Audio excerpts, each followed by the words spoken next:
We're not done yet on the 10 o'clock. This orange. Good morning, everyone, and welcome to the first 2024 Southwestern Athletic Conference Football Head Coaches Media Session. Just a few quick reminders we'd like to make everyone aware of before we get started. We ask that if you are not actively speaking, we ask that you please mute your line. We ask you please welcome to the first 2024 Southwestern Athletic Conference. We also ask that you please wait to be acknowledged prior to asking any questions to any of the participants on our Zoom session for today. We'll start things off with Alabama A&M head coach Connell Maynor at 10:05. He'll be followed by Eddie Robinson at 10:15, followed by Cedric Thomas of Alcorn State at 10:25. Coach Woody from Bethune-Cookman at 10:35. Coach Colsey with Florida A&M at 10:45. Coach Joseph with Grambling State at 10:55. Coach Alonzo Hampton with Arkansas Pine Bluff at 11:05. Coach Kendrick Wade will join us at 11:15.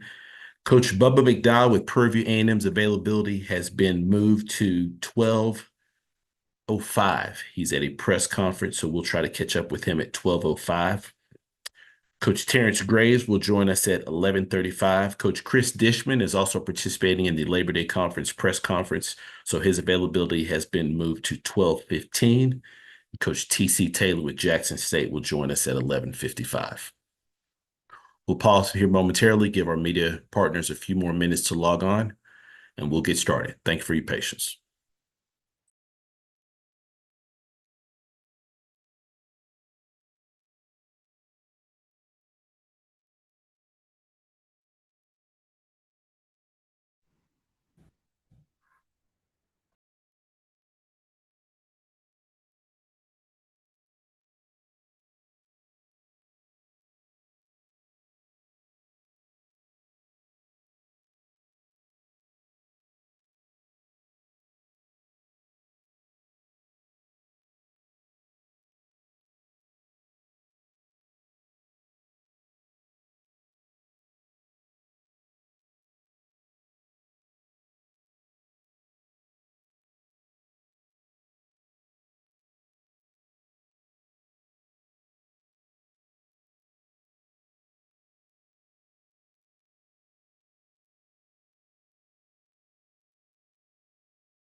All right, so once again, for our media participants that just recently joined us, we ask that you please leave your lines muted unless you are actively asking one of our participants a call. We also ask that you please wait to be acknowledged prior to asking your question to our participants that are joining us here today. With that being said, happy to kick off the press conference Zoom schedule with our head coaches, with Coach Maynor with Alabama A&M. Good morning, Coach. Good morning. How you doing?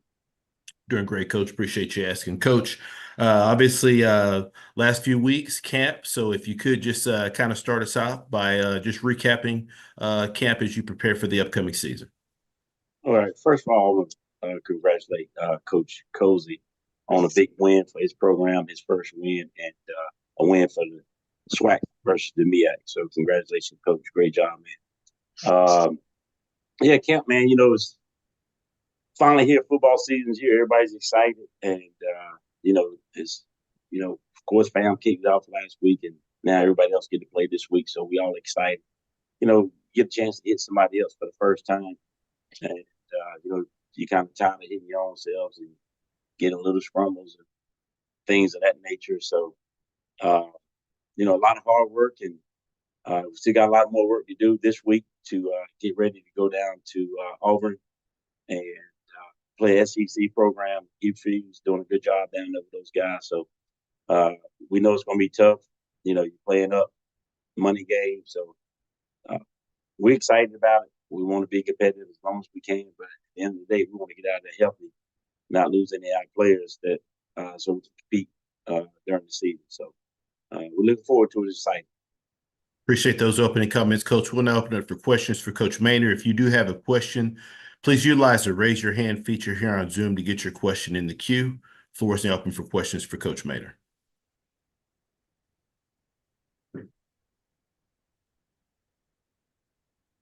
Coach, you obviously spoke of the desire to go out there and compete while also keeping your team healthy for the upcoming season. What'll kind of be your philosophy as far as reps for your team? Well, like I said, we want to be competitive as long as we can. So as long as the game is competitive, we're going to keep playing our guys. And that means we got a chance to win the football game. It's competitive. So if it start to get out of hand, then we'll start making some subs and getting those guys out of there, get everybody else a chance to play. And again, at the end of the day, just try to keep everybody healthy, man. Play as long as we can. We're going to learn something about ourselves, what we are good at, what we're not so good at, even though we're playing up. But, you know, you always can learn from it, and then you make your biggest adjustment from game 1 to game 2. So we just ready to get on the road and play a football game. Next question goes to Charles Bishop. Good morning, Coach Maynard. Good morning, Charles. How you doing? I wanted to ask, what were your biggest observations from camp going into this upcoming game? Well, we know we got a new DC and we got a new defense. So I was really keen on watching those guys and see how they develop. And they seem to pick up the defense very well. It was here in the spring, so that helped out too. But then we added some players, some freshmen, and some transfers that came in during camp. So those guys had to get adjusted to the new defense. And, you know, they had the good days and had the bad days.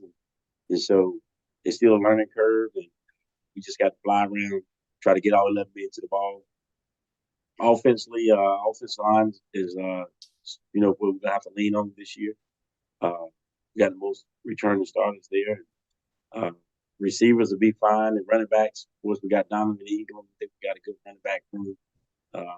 And tight ends are solid. The quarterback position, of course, is always a question mark. And we got a couple guys that we think we're going to play this week. Cornelius Brown and Avion Smith, and then Xavier Lamper still being in the mix also. Quick follow-up question. You talked about your offensive line, but how much do you look forward to this offensive line going up against an SEC counterpart? I look forward to it. I want to see how we hold up against those guys. We have the size.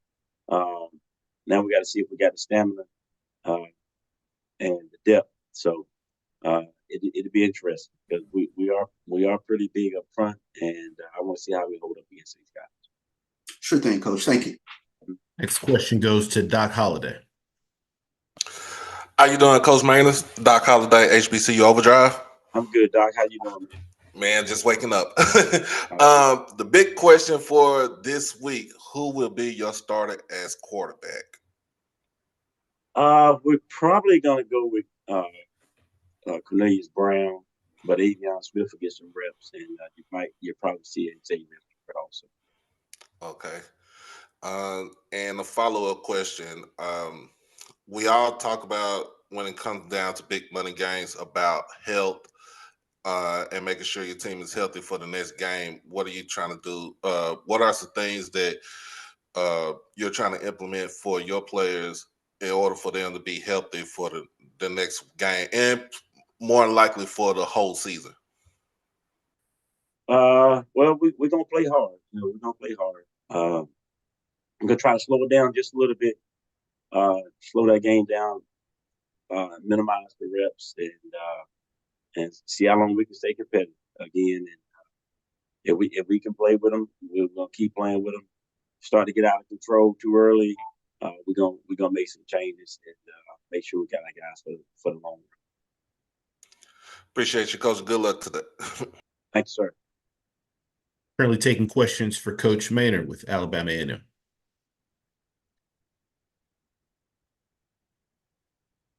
Any final questions for Coach? All right, we've got a question from Kendrick Marshall.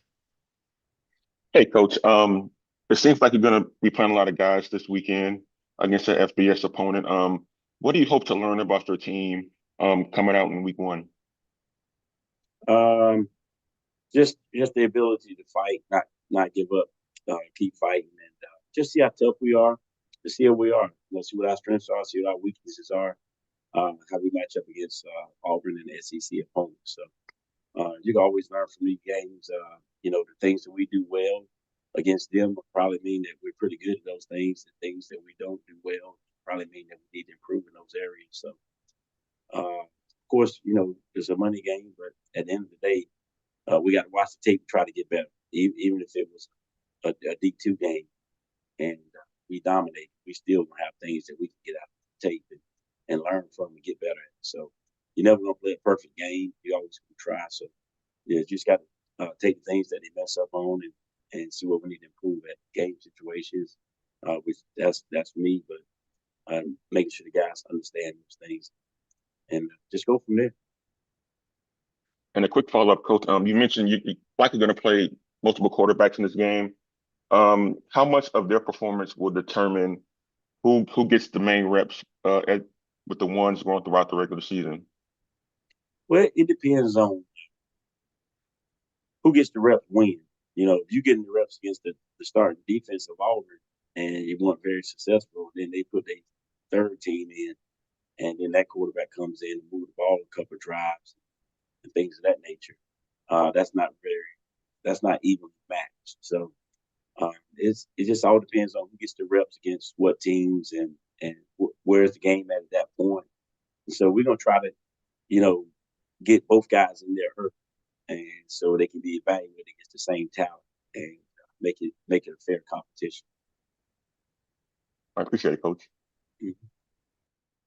Any final questions for Coach Maynard with Alabama A&M?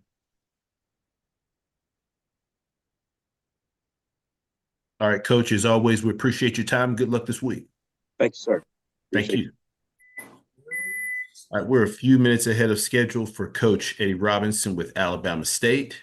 So we will pause here just momentarily. We'll be back. Thank you for your patience.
All right, once again, for all of our media participants, if you do have a question for our coaches, please utilize the raise your hand feature to get your question in the queue. Please wait to be acknowledged prior to asking your questions, and please limit your questions to one initial question, potentially a follow-up question. If we do have additional time slotted in our coaches' availability, we will work our way back around to get additional questions answered. With that being said, happy to be joined by Coach Robinson with Alabama State. Good morning, Coach. Good morning. How's it going?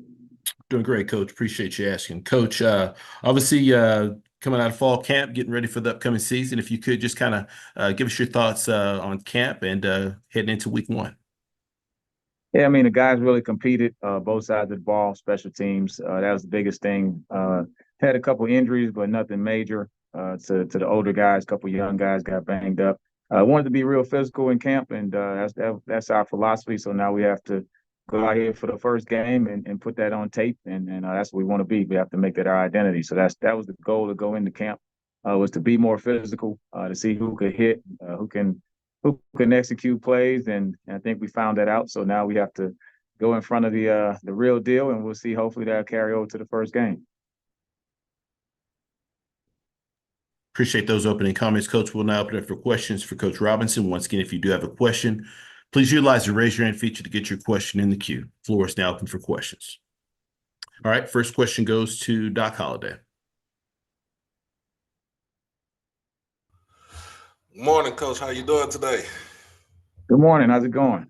I'm doing good. First game this weekend in Miami, Florida. What are you going to tell your team as far as with the distractions go when going down to Miami? Yeah, we have probably, other than the state of Alabama, we probably have 24, 25 kids from the state of Florida, about 12 or 13 from the South Florida area, Miami Central High School. So a lot of them are going back home. So that's the biggest thing, is to make sure that they're focused on the football game. It's not a pleasure trip. So we've already started that conversation. You know, we're part of the entertainment. So it's our job to go down there and play a game and play hard and try to get a W. All right. And you're going to be introducing a new offense with your new offensive coordinator, Chris Barnett, and with a new QB in Andrew Body. How are you going to go ahead try to feature Body, but kind of keep him, I won't say keep him on the rest, just make sure that he plays a good, clean game? Well, that's the offensive line, and those guys have been practicing hard. You know, we have about a good group of guys that have competed and still trying to figure out who's going to be the guys. And of course, you know, it's a little bit of mix and match. They got to play together and that type of deal. And you find more out of it when you're going against live bullets with real competition. But for the most part, you know, he has to be smart. All of our quarterbacks have to make good decisions.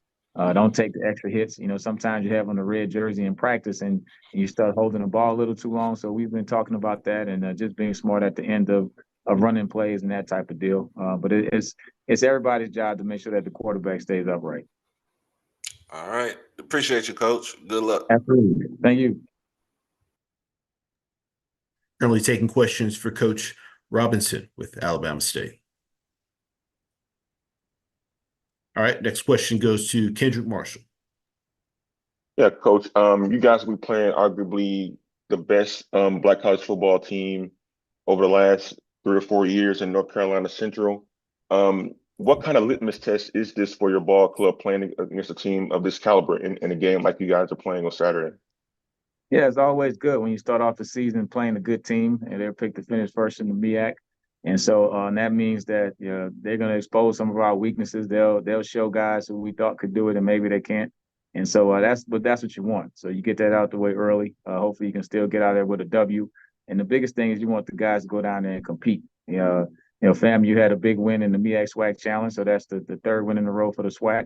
If you keep a score at home, and so now we get another chance to play against a MEAC school. So we know the conference is always playing that Celebration Bowl at the end of the year. So I think it's going to be a SWAC versus MEAC deal. And Trey Oliver is big on representing the MEAC, and of course I'm huge on representing the SWAC.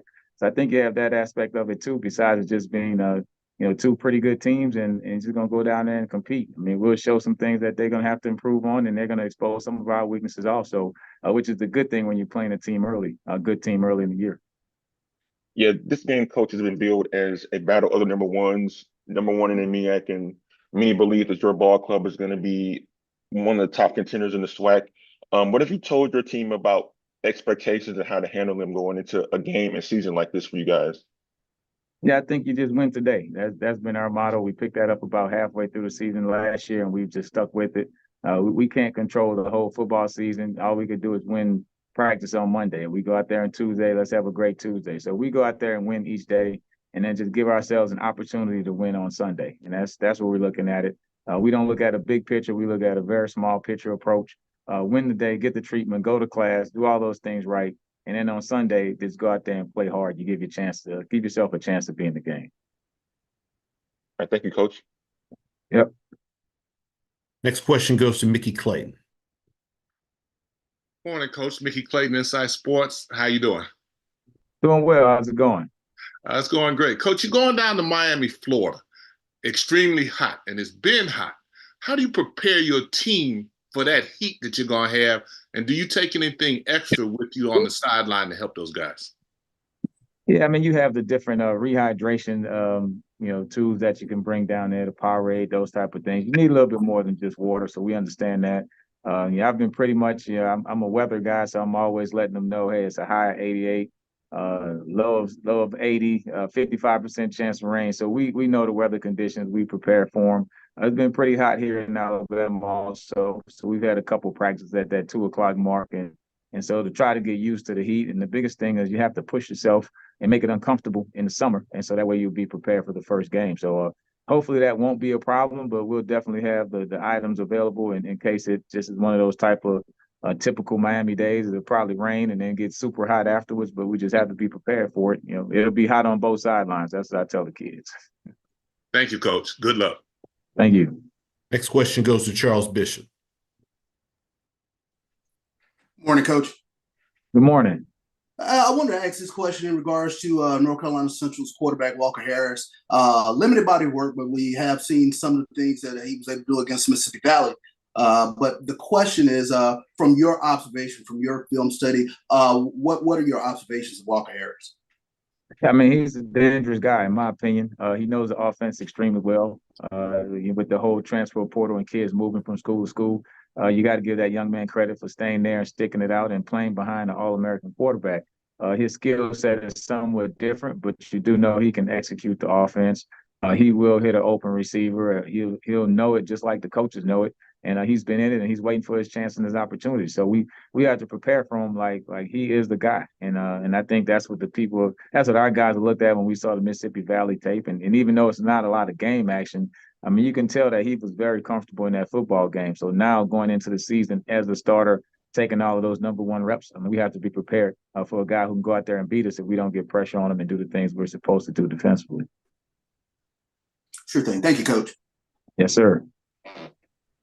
Currently taking questions for Coach Robinson with Alabama State.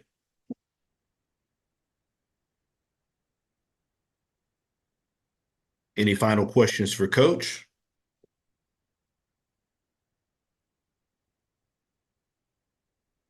All right, Coach, as always, we appreciate your time and good luck this weekend.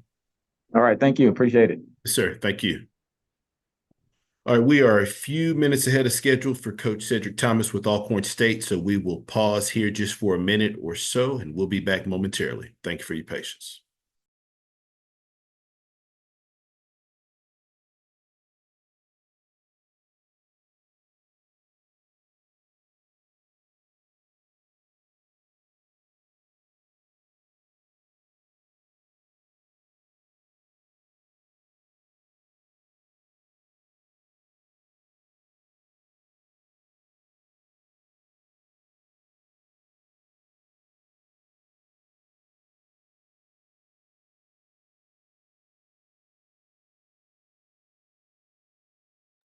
All right, once again, for all of our media participants, if you do have a question, please utilize the raise your hand feature to get your question in the queue. Please limit your questions to one initial question, potentially a follow-up question. If we do have additional time slotted in our coach's availability, we will work our way back around to get additional questions answered. With that being said, happy to be joined by Coach Cedric Thomas with Alcorn State. Good morning, Coach. Coach, I think you went on mute there. Give me 1 second, if you could. Yes, sir. Morning.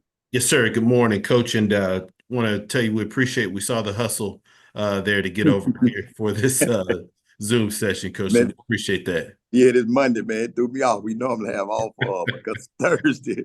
It threw me off, man. I apologize. Yes, sir. No problem. Glad you were able to join us. Coach, if you could please just start us out with the opening comments, just kind of assessing your team coming out of fall camp and going into week one. I thought for the most part, those guys really adjusted to the new wave of new things that we want them to do, inside of the 17, 18 practices. Got out healthy. That was the most important part, and so Offensively, got a new OC in, and conceptually, you seen some retention from those days of practice. So that was good. Defensively, kind of the same deal, but Coach Rowe had a chance and a great opportunity to add his stamp and his imprint on on the defensive side, and from a kicking game standpoint, kind of broke some things up. So, I thought we got what we wanted out of camp. Now it's just time to use this Thursday as a litmus to kind of see, where we are and, what phases can we get better at. Appreciate those opening comments, Coach. We'll open the floor up for questions for Coach Thomas. Once again, if you do have a question, please utilize the raise your hand feature to get your question in the queue. Floor is now open for questions. First question goes to Lionel Mosby. Hey, Coach Thomas, how are you? Oh, I'm blessed. How about yourself? Doing well. So we know Tyler Macon last year was able to win the starting job, right? Got injured. Now Aaron Allen came in and took you guys the rest of the way. Coming into this fall season, how do you feel he's progressed just as a quarterback through the spring, summer, and also fall camp that you look and see that, okay, I see that he's prepared for this upcoming fall season? One was just, taking care of football. He's played inside the system, done a really good job, when things break down, but you could just see the maturity standpoint of how he handles the team, how he deals with adverse situations. But the biggest thing, ultimately was him taking care of football. And so we're excited about, him starting things off. But we're also excited about, Xavier Vaughn. He'll see some action, in the game as well. We're just in a really good situation where we got two guys that we feel like can lead us. And so we just wanted to start with Tyler. He's been here. He's got a really good grasp of the system, and he's done an amazing job taking care of football. And just a follow-up question. Obviously, it's not your first rodeo as a head coach. What is something that you've learned at your previous stops? You say, hey, I'm going to implement this specifically, now here at Alcorn as the head coach that maybe before, I let slip past, my hands. Just having an input, and not taking things for granted that grown people know. I assumed a couple of times that a few coaches in leadership roles understood and knew. So I sit in the meetings, as if I'm still a coordinator on both sides, on all three phases. And that's something that I didn't do, my first go round. So I'm in it from a coordinator standpoint. Defensively, I kind of just, still game plan as if I'm going to call it, even though I know Coach Rowe will handle that. From an offensive standpoint, I sit in and throw darts on the board versus those guys, and challenge them what ifs and different scenarios. And from a special teams standpoint, just helping Coach Welch put it all together. And so that's been the biggest transition for me on this go round, where before I kind of let some things slip through the crack, just not knowing. Awesome. Thank you so much, and good luck this weekend. Appreciate it, sir. Currently taking questions for Coach Thomas with Alcorn State. Next question goes to Kendrick Marshall. Yeah, Coach, you talked about how you're going to approach this go around as head coach differently than your previous head coaching job at Arkansas Pine Bluff. How much of that experience then is kind of help shaping your approach going into this season? There's a lot. It's a real foundational piece of what I do and who I am, and what type of program and culture that I want to establish and to maintain. And so we know what it looks like. The good thing is I've been here, this is my third time. And so, right is right. I don't have to fix right. It's just some things that I can do to get to righteous, to make it better and enhance it. But, I don't have to do a whole bunch. This culture has been great. It's just some tweaking, some things that we got to do to get back to those glory days. And I think I got some ingredients to help with that. Got a really good staff that understands that, and a good group of kids that understand what that mission and vision look like. So not only the UAPB, background, but the Mississippi Delta. Here we playing on a Thursday, and I come from a junior college sector where, we played on Thursday. So just going back on those laws and being able to go to some of the practice schedules and scripts, that's kind of got us, situated now. And so both of those stops has really helped me this go round, here at this great institution. As a quick follow-up, Coach, your team was predicted in SWAC Media Day to win the West Division. How have you kind of tried to help your ball club manage those expectations as they head into the season? You know, just one of the things is seeing Florida State lose. You know, like for me, you know, they just numbers and they just predictions. And I just constantly tell them guys, we don't know. You know, we don't know what everybody else got. We hadn't played anybody. So for somebody to say that you're projected number one, you know, don't take too much stock in that. We'll see where the chips fall. We're looking at post awards, you know, and so we just work regardless of who we going against, you know, and who we line up against, who we practicing against. You know, we just got to have that mentality, continue to get better. You know, but you can't tell them to stay off social media. You know, that's the day and time. We just try to handle things in house with our mission and vision to get them to understand that, you know, regardless of who we playing against, you know, we don't know where we at until we get a chance to be able to use a litmus to gauge that. And so right now that starts off with UAB. And we're looking to go put a good product out the field to see, you know, how these 18 days stacked up against us coming out playing well. I appreciate it, Coach. Yes, sir. Next question goes to Charles Bishop. Good morning, Coach. Good morning. Give us a little bit of a preview of this UAB team, a team that's had a little bit of turnover, but they finished 18th in the nation in terms of passing last year. But the offensive line struggled, giving up a couple of sacks a game. Are there some things that play into Alcorn's advantage coming into this game? You know, that's gonna start with Malachi Bailey. You know, I like these games. You know, I know it's money implementations behind it or implications behind it. However, it's still evaluation. We got two kids with three that's playing in the league now, and you know they're gonna look at these guys for Malachi and guys like that. So Malachi got to do a really good job of stressing those tackles. You know, on the edge, him and Kayvon Henderson. So from an offensive line standpoint, you know, if we can get some pressure on the quarterback and not get knocked off the ball, you know, we'll have a chance on the back end. We got some guys who played a lot, you know, got some PFF numbers with a lot of retention. But they got a really good quarterback that's cool, calm, and collective in the pocket, you know, kind of puts you in the mind of the Shador-ish. When you're talking about from a numerical standpoint, from an analytics standpoint, also, you know, 70% or close to it in percentages, that says he's efficient with the football. And so we got to do a good job up front, you know, attacking the O-line.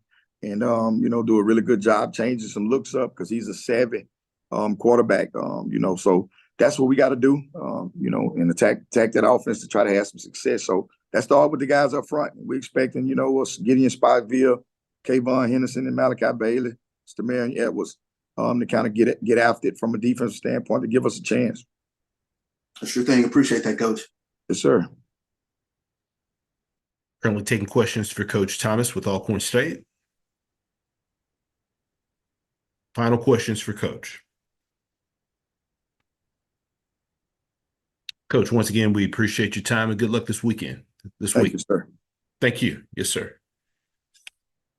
All right, we now go to Bethune-Cookman. Coach Woody, we are maybe a minute or two ahead of schedule, so we'll pause here momentarily. Thank you for your patience.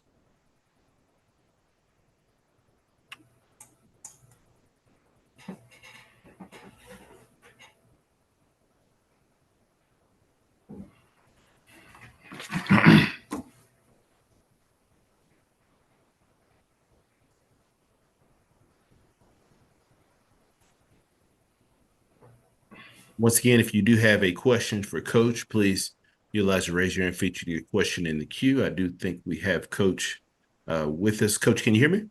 Yes. Okay. I can't see your video, Coach. Okay.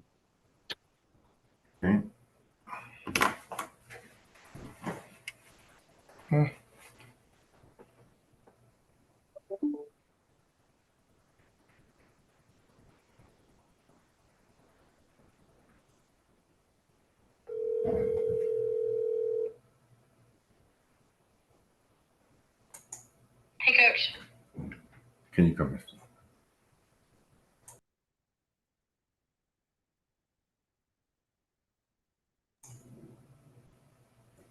in? Can you see it now? No, sir. Okay, hold on. Let me. Okay. Appreciate it. All right, we're going to pause here for a second while we try to get Coach's video feed there working. We'll be back momentarily. Thank you for your patience.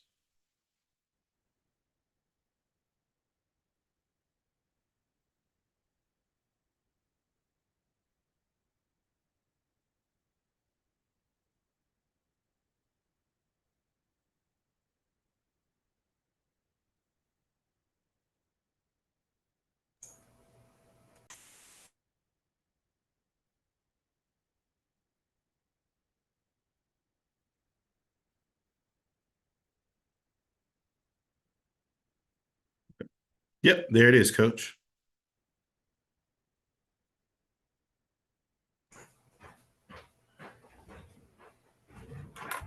All right, appreciate that, Coach. No problem. All right, once again, if you do have questions, utilize the raise your hand feature to get your question in the queue for Coach. With that being said, so happy to be joined by Coach Woody with Bethune-Cookman. Coach, if you could just start us out with your thoughts with your team coming out of camp and going into week 1 of competition. Just really excited, having an opportunity to, go through camp, and obviously being excited to be, back on the show. It's just good to see the team doing what you asked them to do. And what we said last year, we spoke with the team and told them everything that we were all about. Now you kind of see the guys, taking a role of being a player-led team. So they understand what to expect now. So it's a good thing to see, when you don't have to tell them every little thing. They know what we expect as a coaching staff. Appreciate those opening comments, Coach. We'll now open it for questions for Coach Woody. Once again, if you do have a question, please utilize the raise your hand feature. First question goes to Doc Holliday.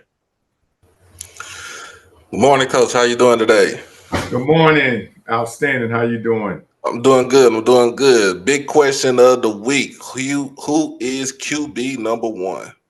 Well, we have, 2 guys, that's battling right now, Luke Sprague and Michael Bowens, and we're not going to name that guy until Wednesday. We want to keep, the competition real. And like I said, they've been battling back and forth. And, we have guys that do well in certain packages. So, we want to make that determination in the next couple of days.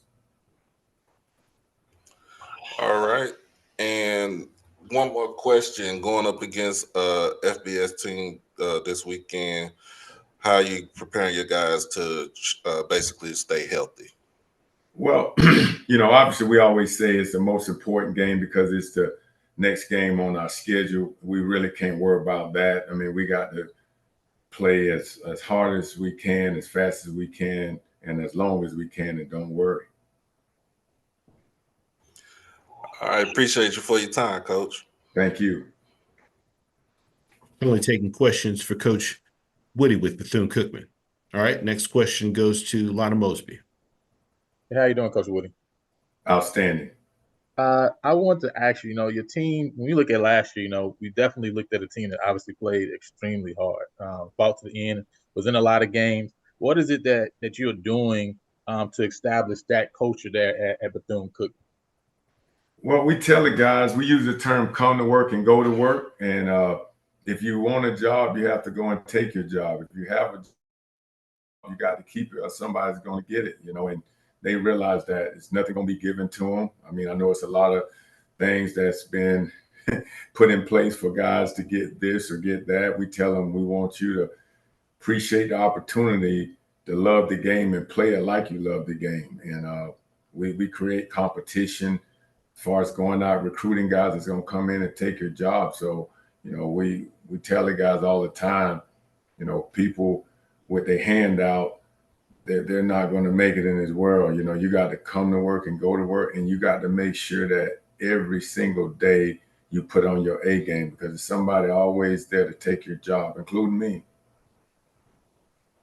No, that's big. And I just a follow-up question. I know last year, obviously, statistically, for your offense was a real struggle. Only 260 yards total, 134 yards through the air. What has changed schematically or personnel-wise that has you excited about this year that this offense is really going to pop off in this fall? Well, we have to be able to run the ball. And, you go from after signing day, last February when administration hired me, we go from 8 offensive linemen to 17 now. So we got a good amount of depth up front. And, obviously our running backs are excited about those guys are pushing people off the ball. And obviously we have to take care of the ball because at the end of the day, it's all about technique, fundamentals, attention to detail equals the coordination of the play. If we do those things, we have a chance. Thank you so much, Coach Woody. Thank you. Next question goes to Mickey Clayton. Good morning, Coach. Mickey Clayton from Insight Sports. How you doing? Outstanding. How you doing? I'm great, Coach. I'm great. This season, how much better prepared are you knowing that you've made a run through the SWAC and more prepared to, or feeling more prepared with this season? What's the difference in how you approach this season? Well, like I said earlier, these players, they expect to win, obviously coming in with the staff. The players didn't know us and we didn't know them, coming in after signing day, so we was blessed to be given players to coach, but now, we had an opportunity to go out and recruit guys that fit our scheme on offense, defense, and special teams, so we're excited, about the new season, and the guys realized that what we had, we worked and we was in every game, but at the end of the day, it's not a spot for second place. I mean, anytime we go and compete, we want to be on top. Thank you very much, Coach. Thank you. Next question goes to Charles Bishop. Good morning, Coach Whitty. Good morning. Let's take a look at USF, and then everything kind of starts from an offensive standpoint with Byron Brown. Only other player than Jalen Daniels last year, who threw for 3,000 yards and also rushed for 800 yards. But I wanted to ask, what's sort of the plan of attack when you have a quarterback who can put pressure on the defense from a throwing and running perspective? Well, again, it all goes back to the 5 A's: alignment, assignment, making an adjustment, and understanding the alerts, and then the attack phase. But when you put all that together with the technique and the fundamentals and attention to detail, that coordination of the play will be on the positive end. And he's an outstanding player. I mean, he has an NFL arm, and he can make plays with his feet, with his arm, and also his football savviness. So, we got to come ready to go and just putting ourselves in a position where if he's going to complete passes, but we got to make sure we put guys down and not give up the explosive plays, something that we really worked on this fall camp that we gave up too many last year. So, I mean, if we do those things, we have a shot. Sure thing. Appreciate that, Coach. Thank you. Next question goes to Kendrick Marshall. Yeah, Coach. Earlier you mentioned that you told your team that they couldn't be comfortable because there will be some guys looking to take their job, and you mentioned yourself in that as well. How much urgency is there from your standpoint of having a much better season this year than you guys did last year? Well, we're going to do the things the right way, and we tell the guys 2 words: do right and then prove it. So these guys, they understand where we at with the program. They know that people have been recruited to come in and take their jobs, so they're playing at a different level, so we're excited about the players. It's all about the players, right? They understand our philosophy, and then obviously going out trying to execute what we're asking them to do. You spoke about recruitment as well. What do those recruits bring to your ball club that you acquired during the offseason? How do they change the dynamic of the program?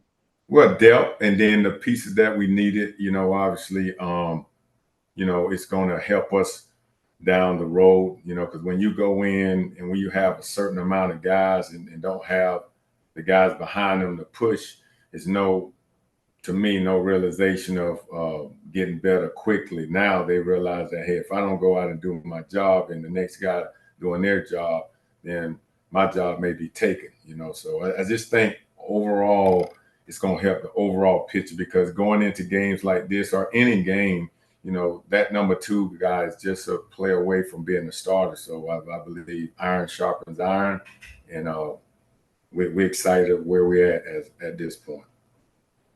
I appreciate it, Coach. Appreciate you. Got time for one final question. That'll go to James Hill. Hey, Coach, I hope you and everybody in Daytona are well.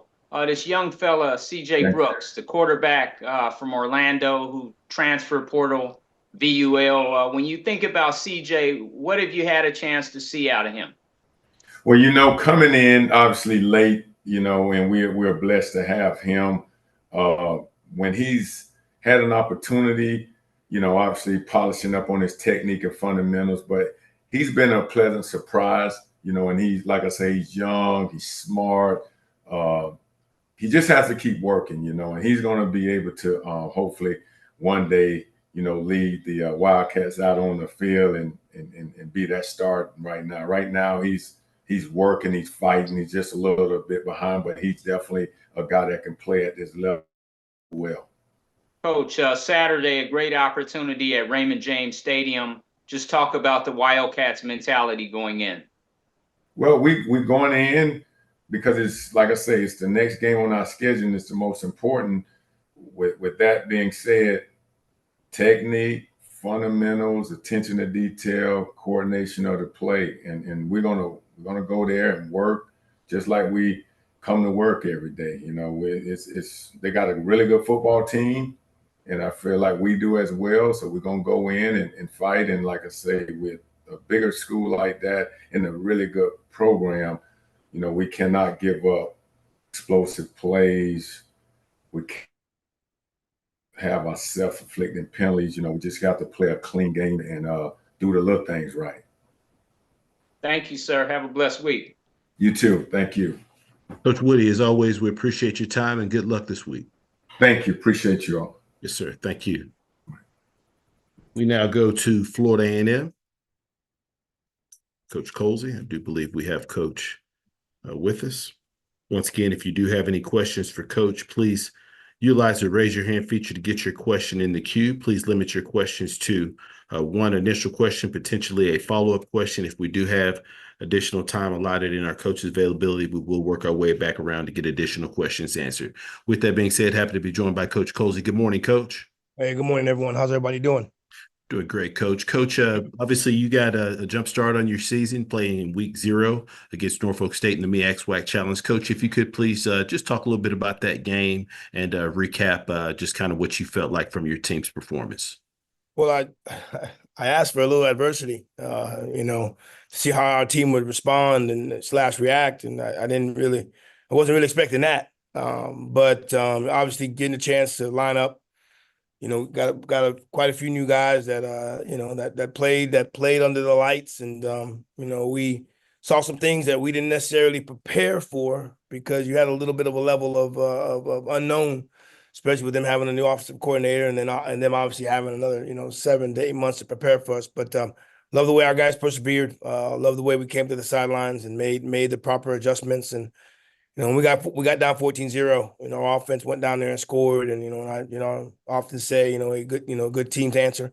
So we did that, and obviously fighting at the end offensively, having the ball with six minutes and some change left on the clock, and working our 4-minute. I guess now we'll call it our 6-minute offense of not allowing Norfolk State to get the ball back. So pleased to win. Excited, to be 1-0, and we were. I thought our guys played well, but biggest improvement will be from how we played game 2 compared to how we played on this past Saturday. Appreciate those opening comments, Coach. First question goes to James Hill. Hey, Coach, I hope you and everybody on the highest of 7 hills are well. When you think about the thought process going into your first game as head coach at Bragg this week, coming off a victory in Atlanta, talk a little bit about going into the South Carolina State game. Well, another scenario where, you got, as opposed to one new offensive coordinator that we had last week, now you got an entirely different staff. Obviously just, hearing about what Coach Perry's accomplished, the last few years at Benedict as the head coach, and then his amazing accomplishments he's had as a coordinator throughout his tenure of the place he's been. They're going to come in and they're going to be hard nosed. They're going to be disciplined. They're going to do the things necessary to win. Now he's probably doing on a little bit of a bigger stage as the head coach. So there's some things that we have to prepare for, just because of the attitude of the head coach. But with also knowing that there's going to be some unknown. There's going to be some things that they'll probably run that we might not necessarily prepare for as much as we should, or we would know to run or know to prepare for. But we're excited.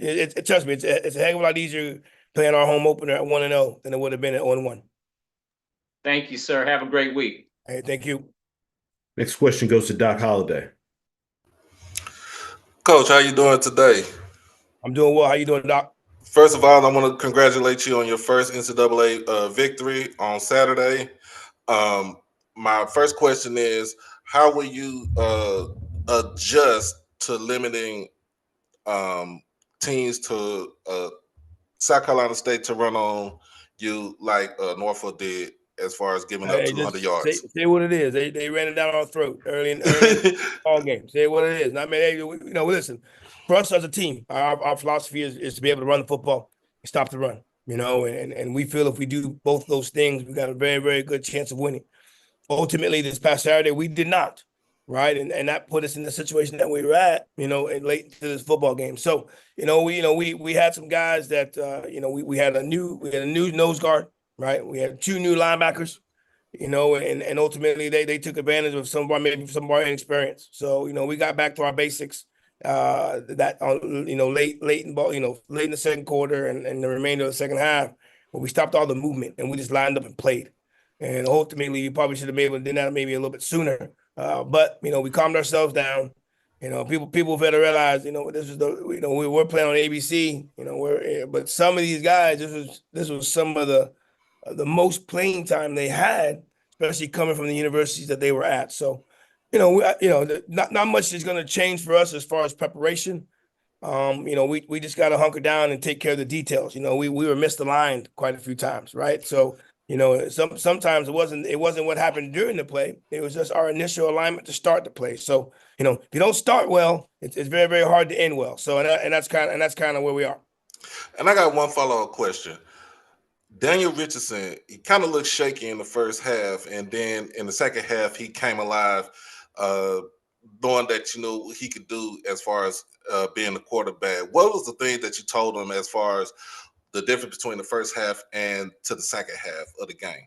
Well, we were learning each other too, right? Coach Henry and as our offensive coordinator, Coach Patterson as our defensive coordinator, they're learning how to field the game as well, right? And amongst with new players, right? I mean, there is a little bit of a sense of unknown how they were going to handle things. And ultimately when we came on the second half, man, I just told Daniel, just turn it loose. Like, hey man, trust your training. Right, he's got one of the best quarterback coaches in the country. Trust your training and turn the ball loose. Throw the football, right? So we had that throw late, maybe in the second quarter. We had that slant route in the end zone, and he lobbed it. Daniel Richards got a great arm.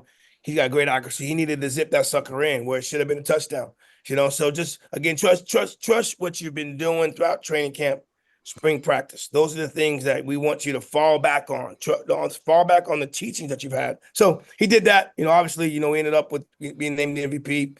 Had a great game. I think the biggest thing that I asked from that position is to get rid of the football, which I thought he did a very, very good job of, and then making sure we take care of the football, which I also thought he did a very, very good job of as well.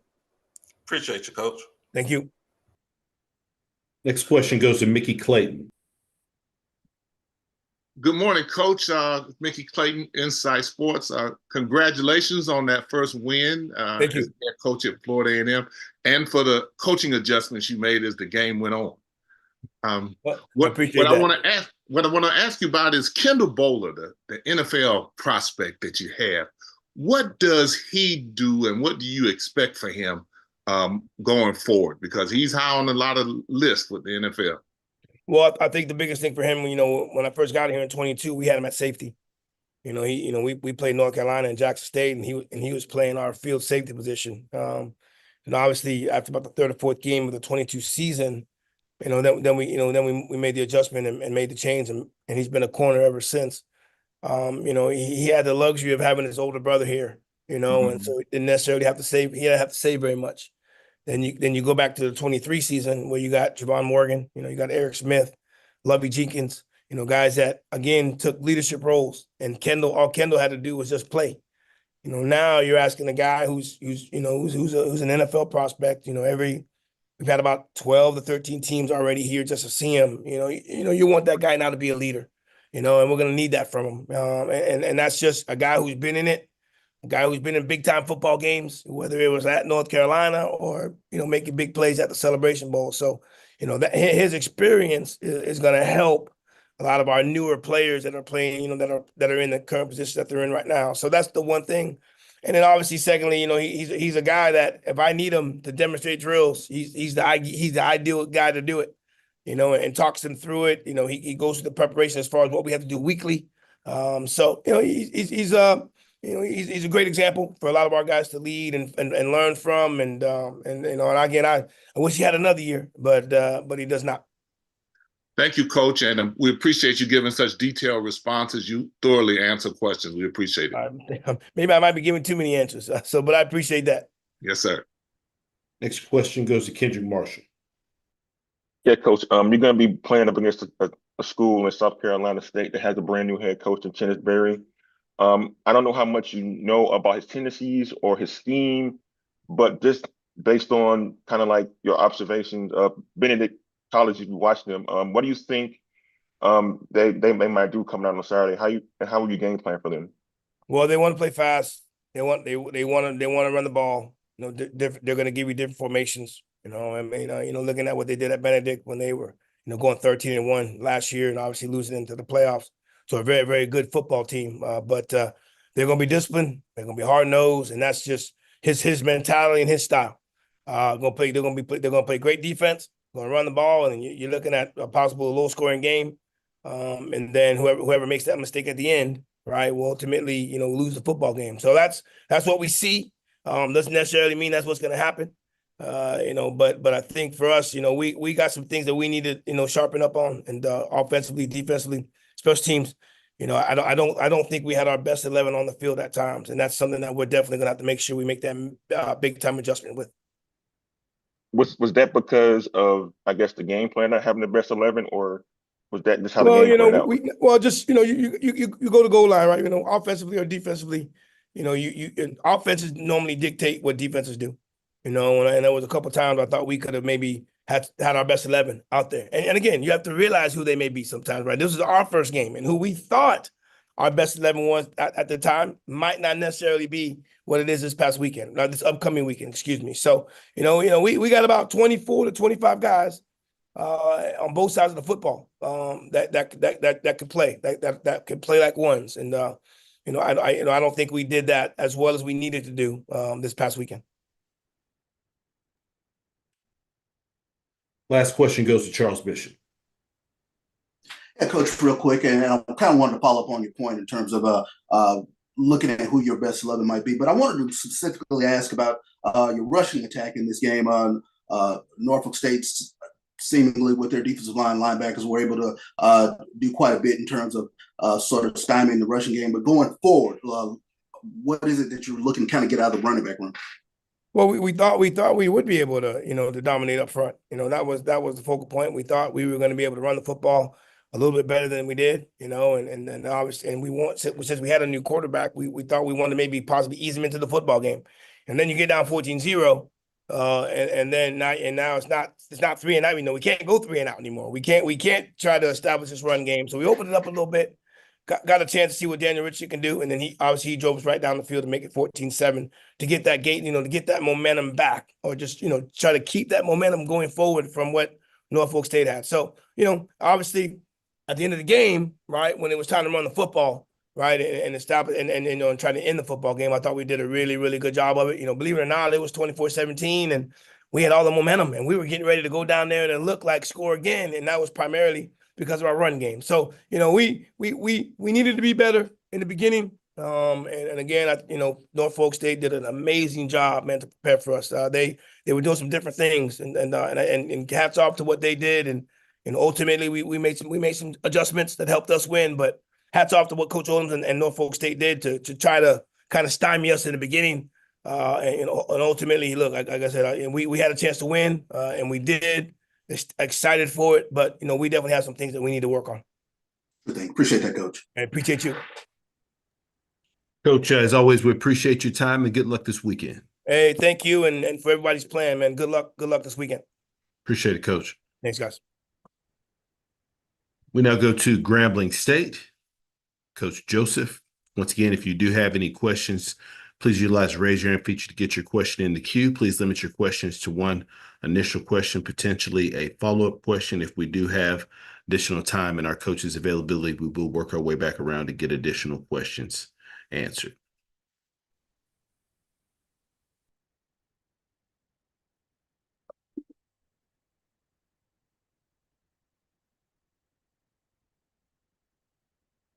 All right, we're going to try to get Coach's connection here. We'll be back momentarily. Thank you for your patience.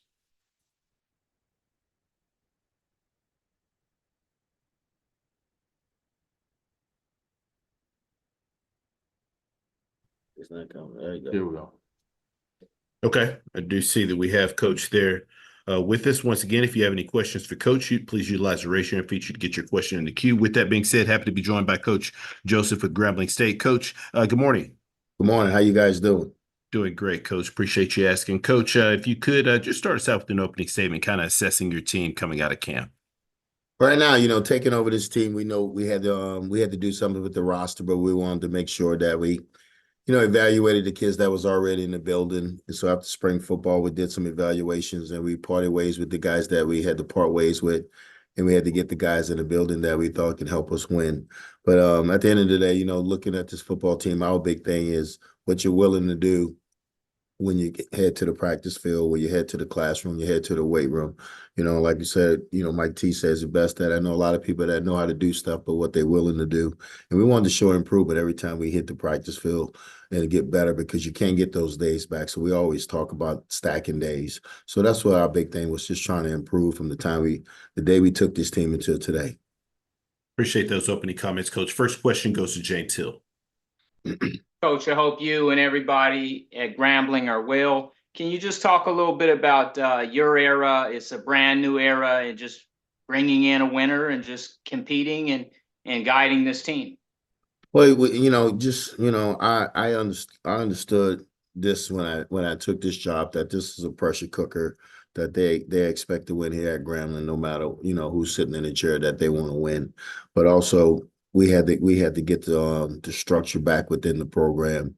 And I think so far that we're doing a better job with the coaches and the players, of everybody in the whole program getting on the same page. And I tell people this: for you to win a championship, everybody's got to pull on the same side of the rope. That starts in administration all the way down to the athletic department.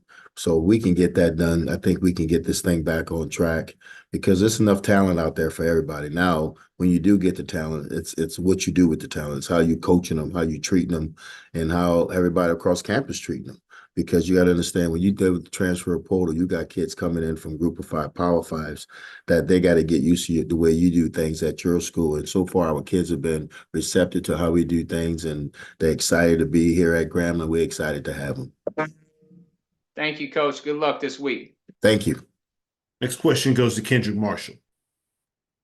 Yeah, Coach. A lot of the coaches on this call aren't sure who the #1 quarterback is going to be, not only for this weekend, but throughout the regular season. But at Grambling, you guys do with in Miles Crawley. He's a very highly touted quarterback, very lauded in FCS circles. How much will you lean on him and his leadership to help you throughout this regular season? I think, the quarterback plays is a big position. And, most people, if they have a really good quarterback, they usually have a winning record. And we have a good quarterback, but you got to understand, with Miles right now, you take your hat off to him. Miles is in his third system, in 4 years. So it's about Miles, just challenging himself and making sure that he's making the right decision and he's taking care of the football. But we're excited where Miles is at right now. Miles is a different quarterback than when we met him. He's a better quarterback now than when we met him. We challenged him on some things on his reads, and he came back and he did exactly what he needed to do. So we're excited about Miles.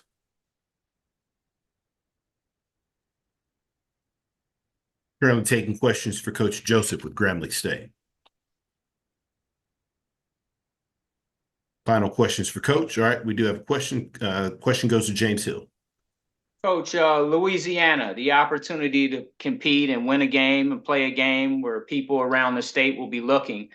Just talk a little bit about that game and what you see from them so far. Well, Mike does a really good job with them. They have a lot of stability for his wins. They've been in postseason the last couple of years. They've been in that New Orleans Bowl. So they're a well-coached football team. They're really strong up front. They 11, 12 personnel. They want to run the football. They want to play action you. And they have some really good players. And on defense, I think that they're really experienced in the defensive back end. And the guys up front are really good. They had 2 transfers in, one from Arizona State, Ashley Williams, and Fitzgerald, a kid from LSU. So they have some depth in the defensive line, and they're well coached in the special teams. You know, this is a good football team, but it's a great opportunity, you know, for me and the players and the coaches to have this opening game with Lafayette, because this will be a measuring stick for us to see where we're at. Because right now, when you play a game like this, you know, you're coming in undermanned because, you know, they have 85 scholarships. We have 63 scholarships. So they have more depth than us. So we got to play really well in all three phases of the game to give ourselves a chance. But we're excited about the opportunity, you know, in this, you know, the advantage of playing a team like Lafayette and being in state, that these kids know each other. They played against each other. They scrimmaged a game on Thursday, Friday, Saturday night, or they was at camps with each other. So it won't be an intimidation factor like, wow, you know, we never seen him before, because some of these guys were teammates. So, you know, we just going to come out there. We want to compete. We want to play hard, and we want to see where we're at. You know, like I said, it's a lot of new faces on this team, and I heard Kuz just talk about, you know, just not having the right people out there at times, and you don't know. You don't know until you put them out there, and he's right. So we'll know. And, you know, like I said, I'm a guy that I put you on a short leash. You know, if you don't get it done, I get you out of there right away before you hurt us. So our kids understand that. So we're looking to play multiple players because, like you said, we got a lot of kids, new faces in here. So we want to see exactly what they can do. Thank you, sir.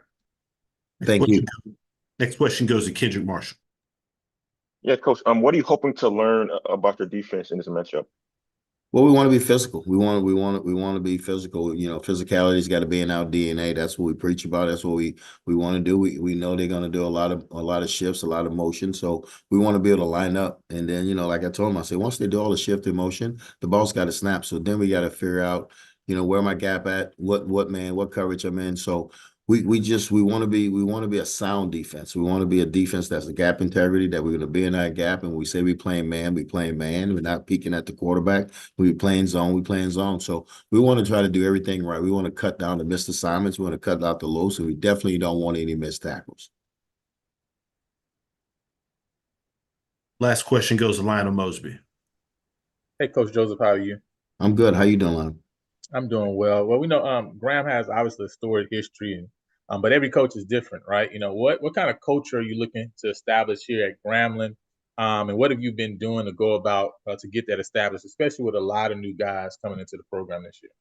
Well, I think you like I said before, you got to get the structure back. I think Grambling's going to be Grambling. When Grambling gets off the bus, everybody's going to give them their best shot because you're Grambling. I think the kids have to understand that.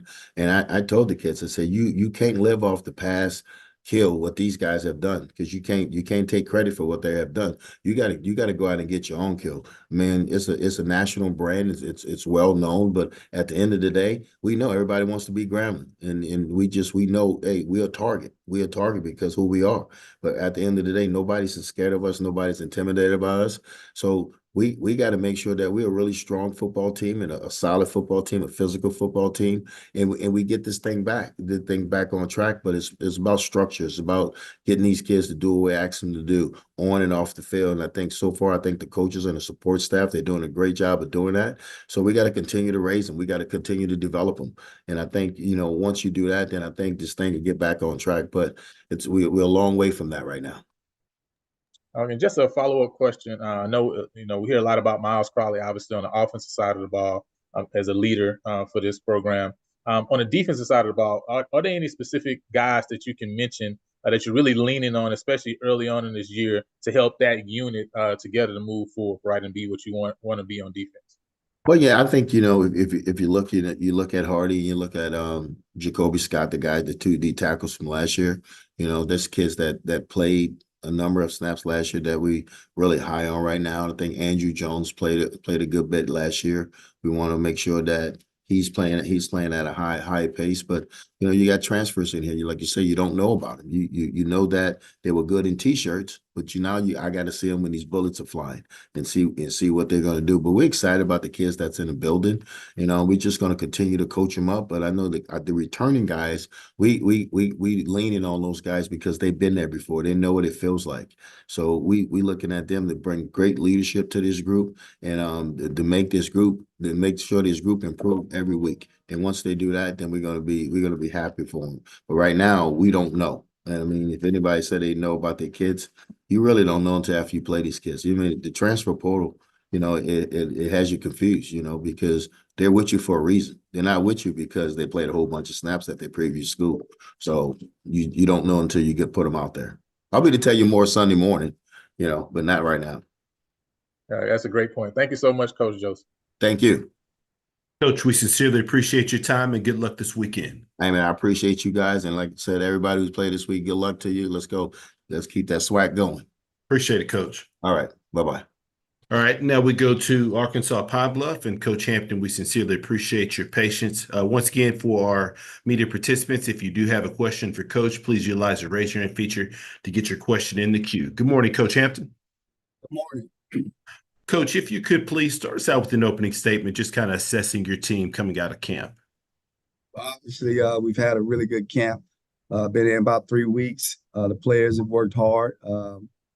Coaches have done a good job of coming together, kind of figuring out what we are as a football team. And now we get an opportunity to go out there on Thursday night to see what we have as a football program and see if we made improvements from last year. So we're excited about that opportunity.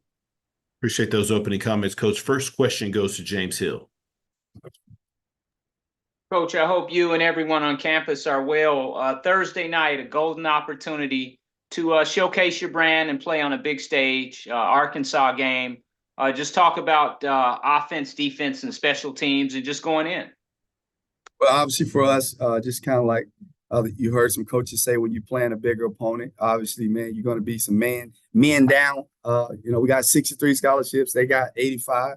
But we're excited about the opportunity, with our offense. We got a new offensive coordinator that came in.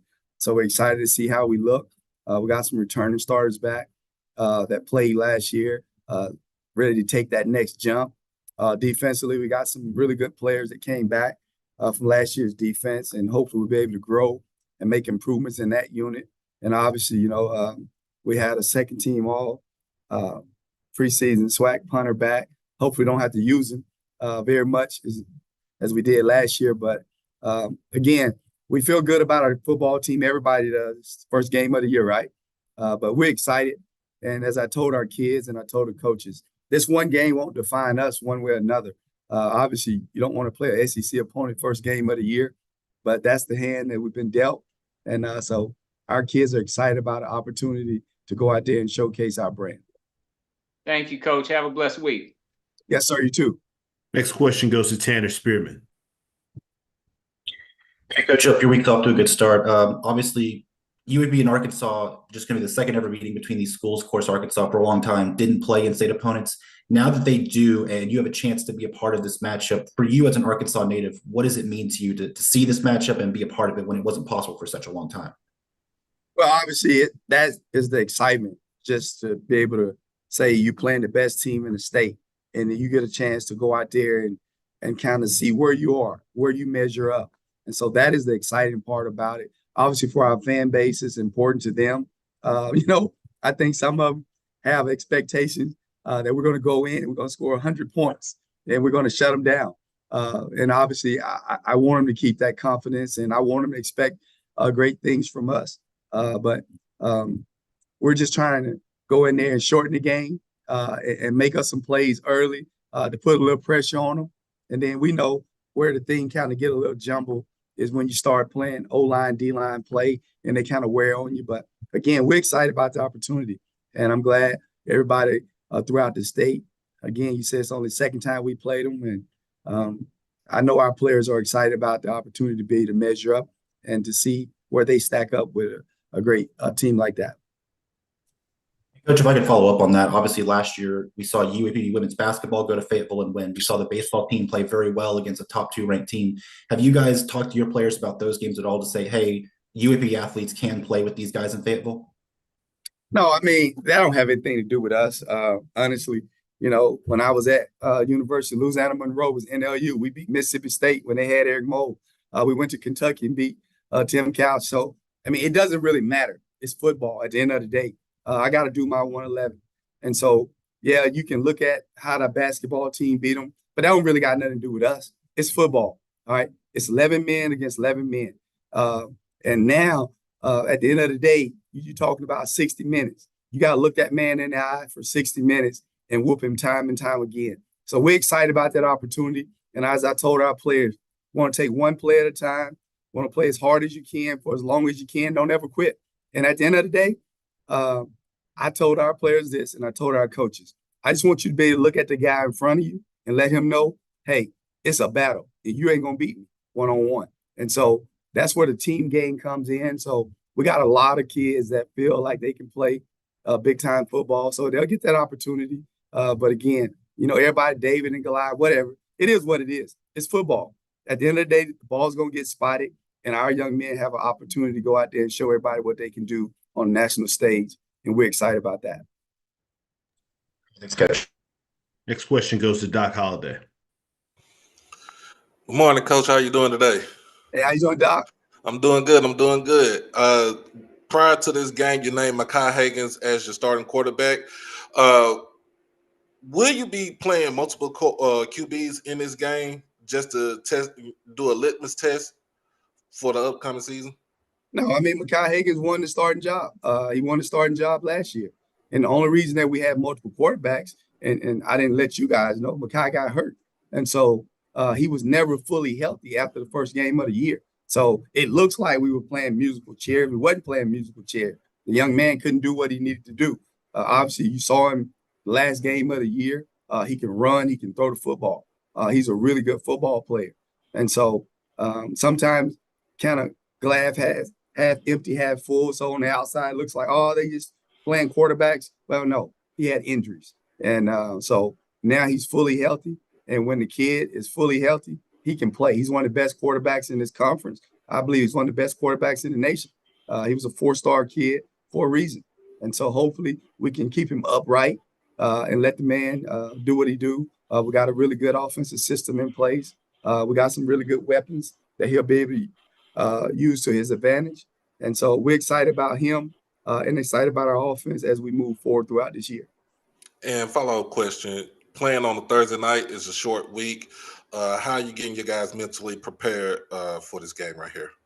Well, it's the first game of the year. The game was supposed to be on Saturday, but they changed it. I mean, that's out of our control, but it is what it is. I mean, we just start. Today's our first day of class, so that's a good thing. We only got 2 days of class, and then we drive up the road to go play the game. So at the end of the day, man, what's it, Thursday night, Wednesday? It don't really matter. It's football. All you do is you count backwards, right? Make sure you get the kids a day off. You got a Tuesday practice, a Wednesday, Thursday. It all adds up, right? And again, they're excited because now you don't really got a lot of schoolwork because it's just the first couple of days of school. So they can go out and relax and play the game of football, not worried about having to turn in assignments, right?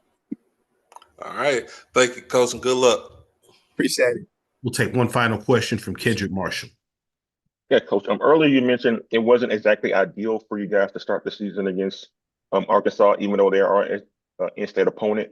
Why is there trepidation there about playing an SEC team for the first game of the season?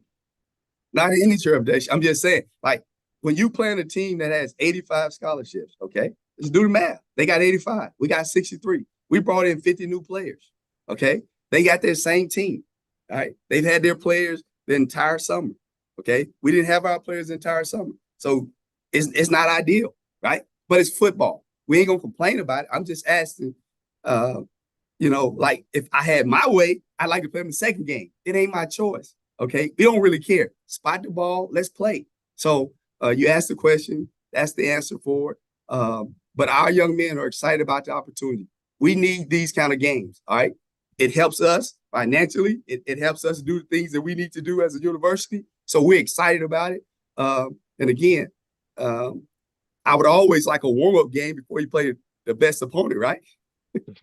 So that's my hesitation. But guess what? Thursday night, August 29th, 6:32 p.m. when the ball kick off, the Golden Lions will be out there on the field, and we're excited to play. As a quick follow-up, Coach, how much input or control would you like to have over your preseason schedule moving forward? I don't know any of it, okay? I coach football. That's the AD's job. Vice Chancellor A.D. Robson. He does a great job. So let's get that out of the way, okay? I don't want any input into the schedule, okay? Wherever he tells me to play is where we're going to play. Our kids don't care, all right? I would like to have to be able to play a smaller school, then play a bigger school because it's the first game and because we got so many new guys. That's the only reason I said that. So let's just get that out of the way so we're on the same page. I appreciate it, Coach. Coach, as always, we appreciate your time and good luck this week. Appreciate it. Great job, FAMU, and good luck to everybody this weekend. Appreciate it, Coach. We'll now go to Mississippi Valley State and Coach Wade. I do see that we have Coach with us. Good morning, Coach. Hey, good morning. Appreciate your patience, Coach. Coach, if you could please start us out with an opening statement, just kind of assessing your team coming out of camp. Yeah, just first, good morning to everybody. Man, we came out healthy. You know, that's always the most important element, you know, going into a season, just coming out healthy. So we feel really good about that. One of the biggest improvement we've seen is just how connected our team is this year. You know, last year we had to generate time and create slots for guys to bond, to get to know each other. This year's been totally different. You know, guys, we see them walking to class together, going to the cafeteria together, going out for dinner. So that's been very encouraging. We're getting ready for Tennessee State this week. We're looking forward to that opportunity, a really good Tennessee State team. And like I said, we're excited about this opportunity to go down to Nashville. We played them in 2021, came up short 26-20.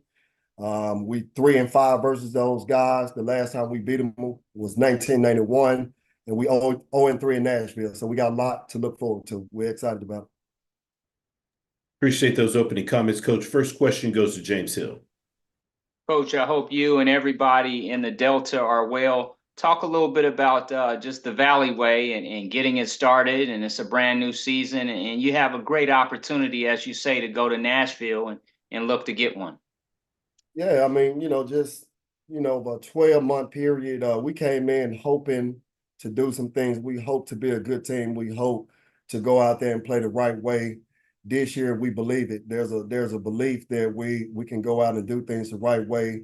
And there have been great acts, you know, over a 12-month period that kind of echo those sentiments that we can go out and do things the right way. So there's a great belief this year. And like I said, it was more hope last year. And we truly believe we can go out there and do some good things this year. Thank you, sir. Have a blessed week. Yes, sir. Next question goes to Doc Holliday. Good morning, Coach. How you doing today? Doc, good morning. I'm doing good, doing good. First game of the season against Tennessee State. Will you be, as far as the QB play goes, will you be going out with Tajarian as the sole starter, or will you be rotating QBs in for this game? No, you know, as of right now, he's our starter. He's going to have every opportunity to go out there and prove that. You know, he would not have a short leash. So if you go out and make a bad play, we're not pulling them. So he earned that, you know, through his play last year. He started 8 games for us last year. And this fall camp, he hadn't done anything to lose that position. So as it stands right now, he will be our starting quarterback. Follow-up question. You're going up against Tennessee State again with Draylon Ellis as the QB. As far as your defense go, how will you be able to contain him for this game? Yeah, I mean, you know, that's always a challenge having a dual threat guy like that. You know, we want to try to keep him in the pocket. You know, we want to make him one-dimensional. You can't allow a guy like that to beat you with his arms and his legs. So, you know, we can keep him in the pocket and make us beat us throwing the ball, then, you know, you can live with that. I appreciate you, Coach. Yes, sir. Next question goes to Brandon King. Good morning, Coach. How you doing? Hey, good morning. How you doing, Brandon? Can you hear me? Pretty good, pretty good. I kind of wanted to piggyback off the last question. As you look at, obviously, you're going down to Nashville to take on Tennessee State. Draylon Ellis aside, what are some things as you went through your preparation for Tennessee State? What are some things in terms of challenges that they may present that kind of jump off the film at you, Coach? Well, a lot of it is unknown because they have a lot of new players in the building. So, you know, some of their top players are no longer there. So they lost a lot, but they was able to bring kids in. So you really don't know what they have on their roster for sure. You know, we'll find out a little bit more just defensively, you know, just having defensive coordinator with NFL experience, you know that they're going to play a lot of man in early downs. So, you know, winning one-on-one matchups is going to be very key to us and our success. And they're gonna be good up front. They lost some dudes up front, you know, but they've been able to kind of reload and bring some guys in there. But you know, at Tennessee State, they're gonna have some good players. So we're looking forward to this opportunity, as I said. Thank you, Coach, and good luck this week. Yes, sir. Next question goes to James Hill. Coach, your Valley defense, the D-line, the linebackers, and then the corners and the guys back there. Talk a little bit about your defense and guys get an opportunity to defend. What do you see there with your defense? Everything starts up front, you know, so, you know, we're attacked in recruiting with just bringing just better defensive linemen in here. So we've been able to, we can roll 12 defensive linemen out there we feel great about. So that's been a great improvement, just having depth at that position. It makes everybody else's job so much easier, you know, when you can put pressure on the quarterback and when you can stop the run. So DBs, we got some playmakers on the back end that we're very excited about, some kids we've brought in. We got a couple of guys who started on the back end last year that's returning, so we're excited about those guys as well. But as I said, everything starts up front, you know, just being able to put pressure on the quarterback and being able to stop the run. Thank you, Coach. Yes, sir. Next question goes to Charles Bishop. How you doing, Coach Wade? Charles, how you doing, my man? I wanted to ask this question in terms of just looking at the growth of Tajarian Williams last year as a freshman. A lot of times it was trial by fire, but he was FCS National Freshman Player of the Week at one point last year. I wanted to ask, what is the growth that you've seen of him during the course of camp? Man, that's a great question. You know, his greatest growth, and I think holistically as a program, you know, our greatest growth is what do you do after you face some adversity? You know, so with Tajarian, you know, one bad play led to a second and a third bad play. So the thing that we've seen that's been most intriguing is the fact that he can make one bad play and come back the very next play and make a big play. So in fall camp, he had a drop snap, and the very next play he ripped the touchdown. So, you know, that's been the greatest growth that we've seen, just getting him to understand that each play has a lifespan of 3 to 5 seconds. And when that play dies, you move on from it. So that's been his greatest growth, and hopefully, you know, we'll see that growth as a program as well. Sure thing. Great insight, Coach. Thank you. Yes, sir. Next question goes to Kendrick Marshall. Yeah, Coach. You guys went 1-10 last year. It's been well documented about that. You mentioned the growth of players on your team in fall camp. What's been the collective growth of your team leading up into the season opener? Well, as I mentioned, you know, just in the opening statement, just kind of the connectivity, just being connected. You know, when you're connected and you're a true family, you know, even when you face adversity, you deal with it a whole lot better when you're dealing with people that you love and care about. So that's been a great improvement. And as I said, just about Tajarian, just being able to just put a bad play away, just throw it out your memory bank and move on from it. Out of those 10 games, we can count 8 games where it was one moment, you know, where something went bad and we never recovered from it. So I think that's the greatest growth of any program. You know, the difference between a 10-1 team and a 1-10 team is when you face adversity, how you deal with it, how you respond to it. So that's definitely by far been the greatest growth for us. And again, it'll be tested on Saturday. When we go to Nashville, something bad's going to happen, you know, just like every other game in the country, you know, but how do you respond to it's going to be the key. And speaking of which, your schedule presents an opportunity to try to maybe handle some adversity. You guys play the first 4 games on the road. How will you try to prepare your team for that challenge? Well, I mean, we don't look at all 4 of them. We look at, you know, we're a day-to-day process-driven team. So holistically, I mean, as coaches, we got to look at to make sure that we're doing things right to prepare our kids to be in a position to be successful, to deal with this 4 weeks on the road, not putting too much on those guys at practice and making sure we give them the proper rest. As far as the players, I mean, the most important thing for them is today. Just, you know, stacking a brick today, winning today. And when tomorrow get here, we'll have that same mindset. And that's just our approach here at the Valley. I appreciate it, Coach. Yes, sir. Coach, we sincerely appreciate your time and good luck this week. Yes, sir. Thank you, guys. Yes, sir. Appreciate it, Coach.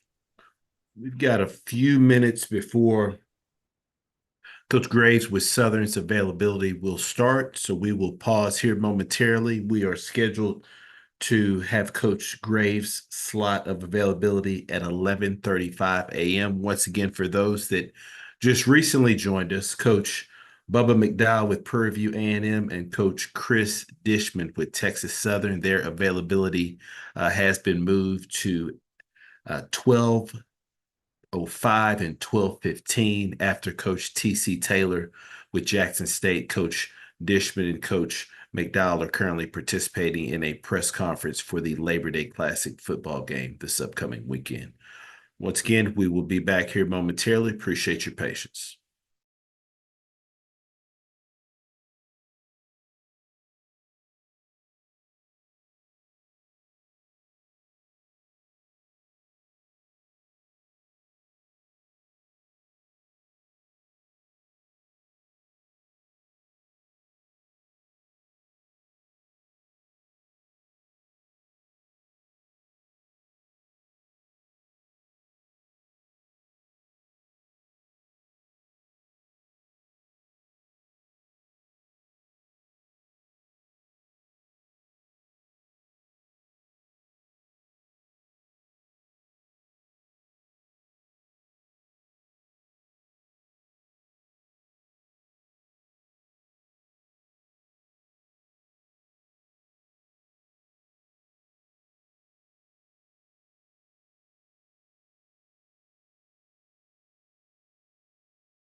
Once again, for our immediate participants currently joining us on our first head coaches session here for this 2024 season, if you do have questions for our coaches, please utilize the raise your hand feature.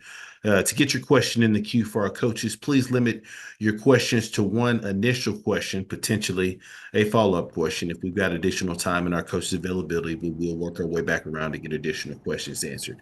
With that being said, so happy to be joined by Coach Graves with Southern University. Good morning, Coach.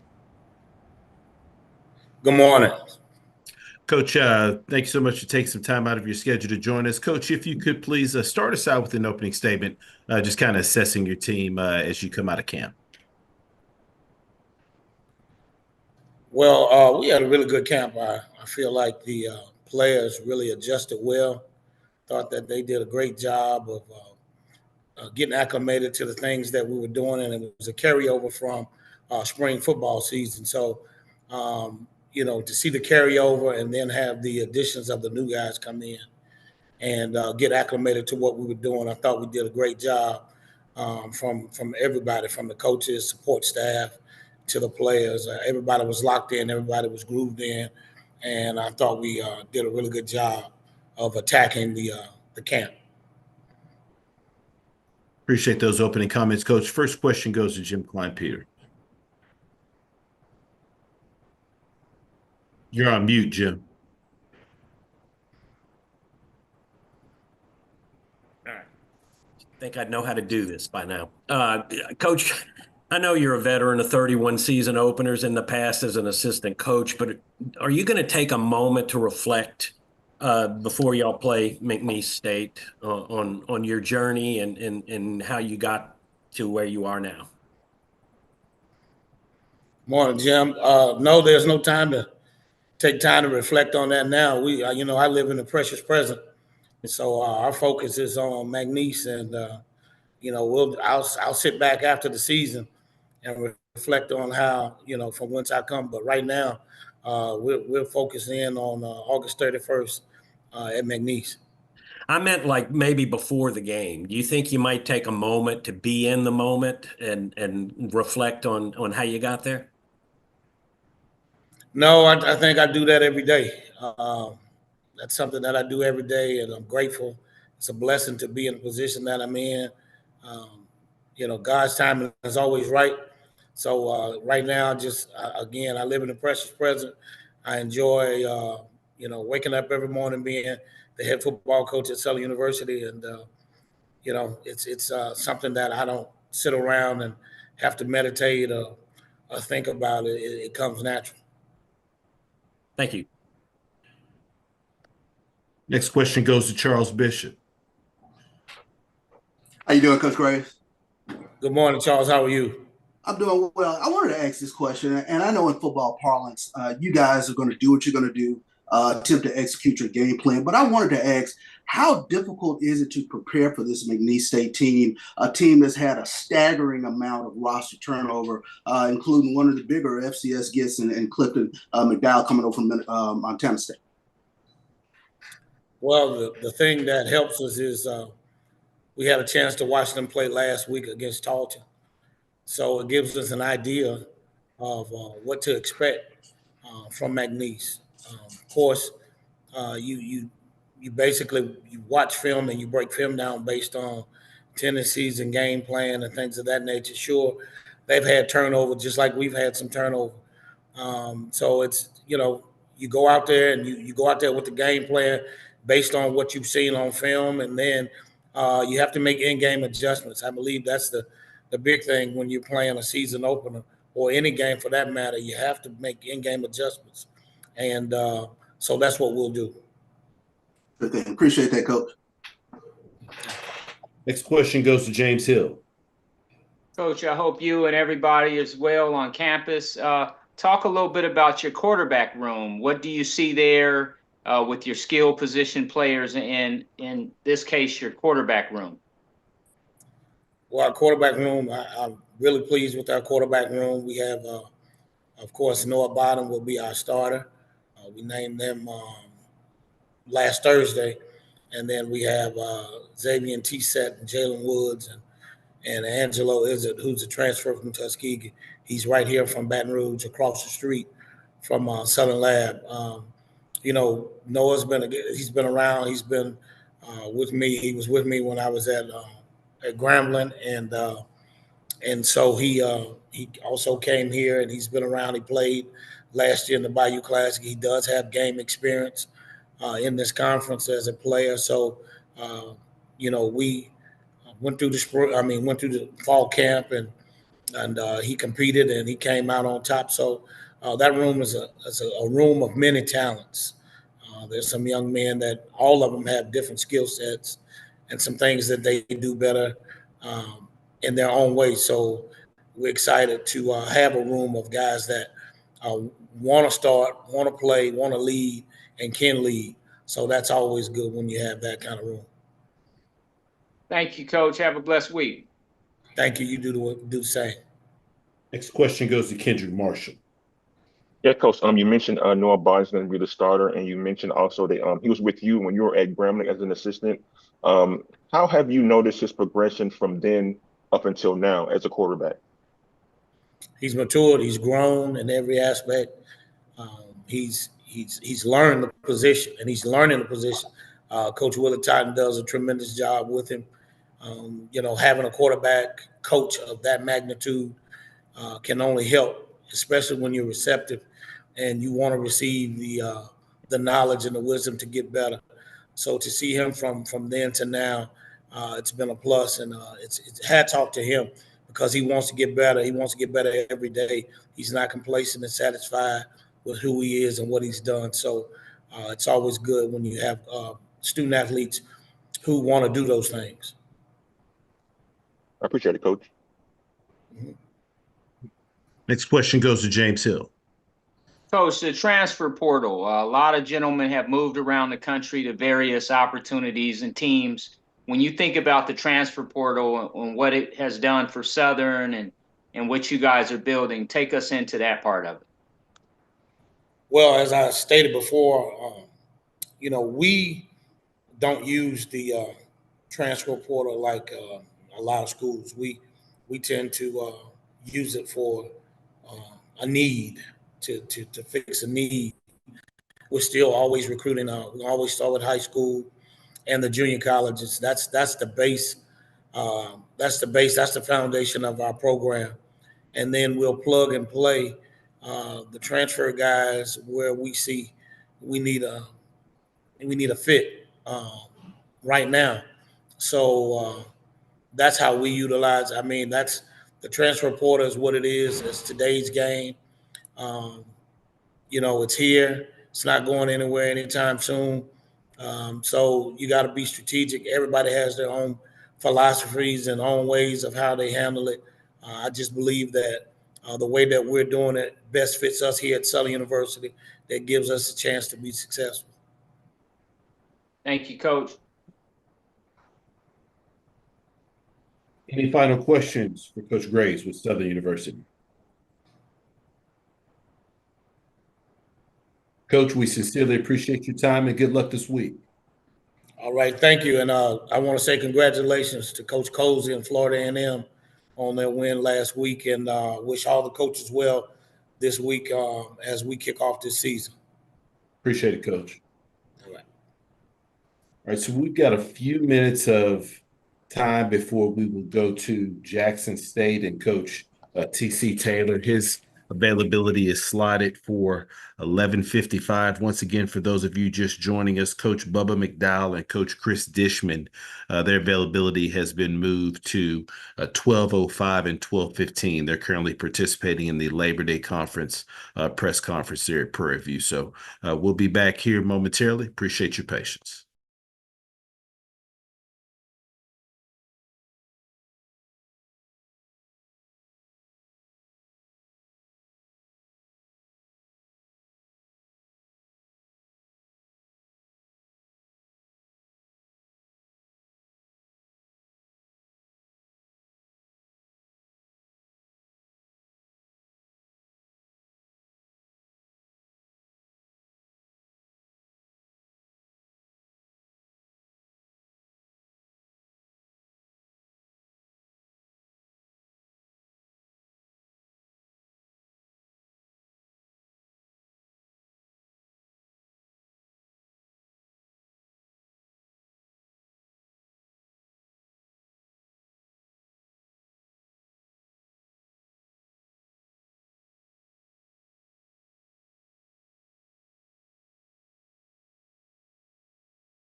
All right, we're going to pause just one more minute just to make sure we're not missing any of our local Jackson affiliates wanting to log into the call, but we'll be joined by Coach Taylor with Jackson State next, approximately 11:55. And once again, if you do have questions for Coach, please utilize your raise your hand feature to get your question in the queue. Please limit your questions to one initial question, potentially a follow-up question. If we've got additional time allotted in our coach's availability, we will work our way back to get additional questions answered.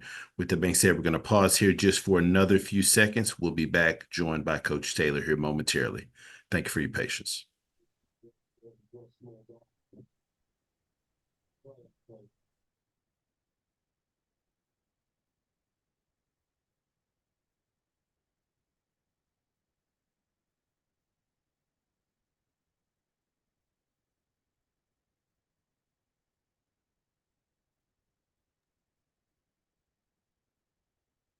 All right, once again, we're going to open it up here shortly for questions for Coach Taylor. If you've got any questions, please utilize the raise your hand feature to get your question in the queue. Please limit your questions to one initial question, potentially a follow-up question. If we've got additional time allotted, we'll work our way back to get additional questions answered. With that being said, so happy to be joined by Coach T.C. Taylor with Jackson State University. Good morning, Coach. Good morning. How's everybody doing?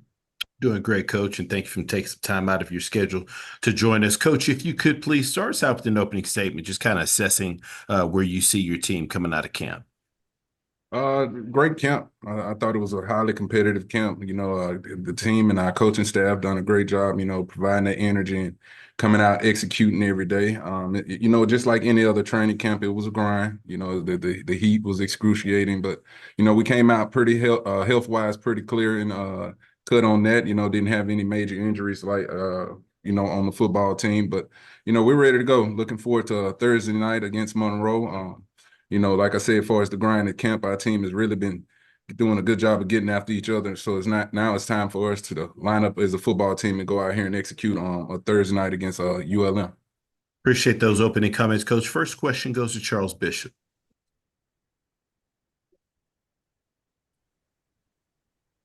How you doing, Coach? What's going on, Chuck? How you doing? I'm all right. I wanted to ask this question in regards to inevitably when we start taking a look at these FBS versus FCS matchups, we talk about the quality of line play or defensive line depth, especially once you start going into the second half of the game. But speak to Jackson State's quality of defensive line depth going into this Monroe game. Yeah, I mean, we got a great group of D linemen. A lot of football has been played on that side of the ball by that group. You know, starting with Jeremiah Williams, guy that's been in the program for a while. True Thompson, a transfer we had where he been here for a few years from Florida State. But that's what we did. We did a great job of going and recruiting and add to that depth. You know, that's what it's going to come down to in the end. What you talked about in the second half, I think you hit the nail on the head. You know, the team with the best depth in the trenches, you know, on both sides of the ball. But D-line wise, you know, we got a great group that can really get out the quarterback. They are athletic, strong guys, and, you know, and we put a lot on them. You know, we started the team with big men. The saying is big men lead from front, you know, and that's the group that we really lean on for as this football team. But excited about that depth in that group right there. A quick follow-up question, and not to get into game plan, but you have a lot of toys in your disposal at the running back position. And I wanted to ask just in terms of looking at can Jackson State kind of control the clock against this FBS team? It starts, you know, you was talking about the D-line. When you're talking about controlling the clock, you got to bring up the offensive line. You know, we got some big bodies over there as well. A lot of guys that played football in this conference that we are excited about. And then, you know, anytime you have that kind of depth at running back, you know, it makes, you know, play calling a little bit easier. That group right there with Ahmad Miller, Herb Mulligan, you got J.D. Martin, Travis Terrell, just some guys that can really move the ball and, you know, grind up some clock. And that's what you gotta try to have the mindset of, you know, try to control the football game. Don't let it get out of hand, you know, and get it to the fourth quarter. You know, if we can get to the fourth quarter, once we get there, we'll see, you know, where the chips fall. Good thing. Appreciate it, Coach. Thank you, Chuck. Appreciate you. Next question goes to James Hill. Hey, Coach, I hope you and everybody in Jackson are well. Last time Jackson State played at Monroe, it was 3 years ago. It was a close game, 12-7, the final. You guys were in that game. I know it was 3 years ago, but is that can that be encouraging going in? For guys who are still on this team from then, can there be any encouragement from that? Oh, definitely, definitely. We got a few guys that was on that football team, like you said. I was part of that coaching staff as well as some other coaches, and we were right there in that football game. That's what I was telling Chuck just a second ago. If you can get to the fourth quarter, you like your chances winning the game like that. It was a close football game, but guys know that we had opportunity to win, and that's how they're looking like at this game going into Thursday night. If we go down there and play good football, don't turn the football over. And create some turnovers as a defense, we'll got a great chance to go win this football game. We know they got an entire new staff, new roster and everything, not a lot of information, coming from them where you can go and evaluate their talent and, see some, you'll have to make some tweaks to the game plan, but, football is football. It's going to be the team that can go out there and make the quickest adjustments in that first, second quarter, halftime, and come out and be ready for that second half of football. Thank you, Coach. Have a great week. All right, you do the same. Thank you. Next question goes to Doc Holliday. Morning, Coach. Good afternoon. How you doing today? What's up, Doc? What's going on? I'm good. It's a great day to be a Tiger. So we have an unknown going on right now as far as with ULM, with the whole new coaching staff, whole new team. What are some things you're going to try to take in from this game on Thursday night? Just try to gauge, we're going to have some new faces as well, but filling in some new spots too on this football team that we're excited about going into it. We talk about the physicality of our football team. This is a great game to gauge and see, where we at for as physicality as a football team before we come back next week and have our home opener against Lane. But anytime you can go up against an FBS opponent, it gives you a chance to see exactly where your football team is, because that they got more scholarships. They're 85, we're at 63. But you talk about physicality. Are we going to be disciplined as a football team? Turnovers. Did the special teams improve? Did we get better as a unit for special teams? Those are some of the things I'm looking for going into this game. And my follow-up question: we all know that how a game goes is within the trenches on both offensive and defensive side of the ball. How do you feel as far as with on both sides of the ball, and what you think we could come up with as far as, like I said, on Thursday? Yeah, that's something we've been emphasizing in this game plan. That's one thing we can control is the line of scrimmage. We've been emphasizing that with our bigs on both sides of the football. Offensive line, we talk about controlling the line of scrimmage, playing fast, playing with some tempo, making the correct calls. And they got a good quarterback over there in Booty, and I've been constantly stressing it. Coach Quinn has been constantly stressing to our defensive line. We got to press the pocket, That's where this game, I think, is going to be decided. I think you're exactly right. It's going to be decided in the trenches, which team can control our line of scrimmage as the offense and the defensive line. I appreciate you, Coach, and good luck on Thursday, man. Thank you. Appreciate it, Doc. Take care. Next question goes to James Hill. Hey, Coach, your quarterback room at Jackson State. Just talk about your quarterbacks headed into the game this Thursday and what that can look like. We're going to Jacoby and Morgan will be the starter for this football game on Thursday night.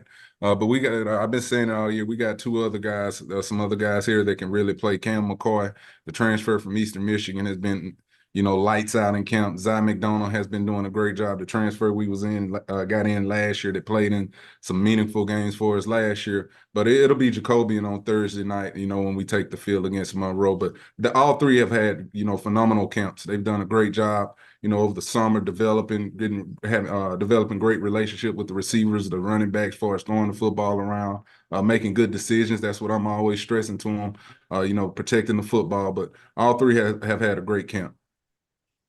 Good luck on Thursday, Coach. Thank you. Appreciate it, John. Next question goes to Kendrick Marshall.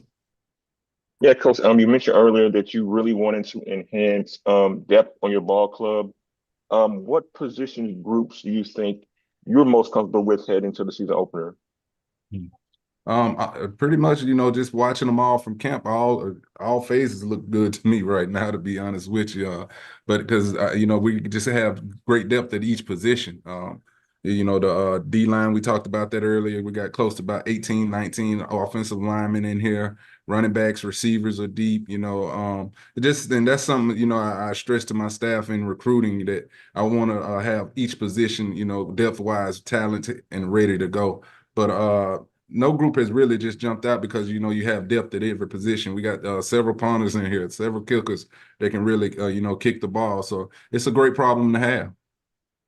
Yeah, coach, it seemed like you wanted to kind of, I guess, protect yourself with that depth based on what happened last season with injuries and things of that nature. How has that depth kind of like changed the dynamic of the program and how you hope it carries forward throughout the regular season?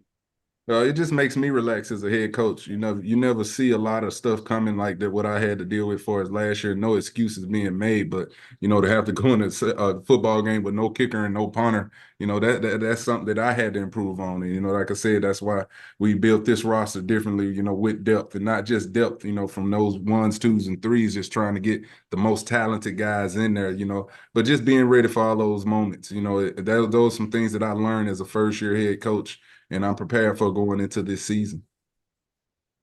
I appreciate it, Coach. All right, thank you. Any final questions for Coach Taylor with Jackson State? Coach, we sincerely appreciate your time and good luck this week. Thank you, guys. I'll see you next week. Yes, sir. Thank you. All right. All right, so we're going to move forward here with our final two coaches working to get Coach McDowell and Coach Dishman on with us. They're just wrapping up the press conference for the Labor Day Classic. So we'll pause here momentarily. Thank you for your patience.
We appreciate everyone's patience. We are working to connect with Coach McDowell and Coach Dishman to conclude our coaches' availability.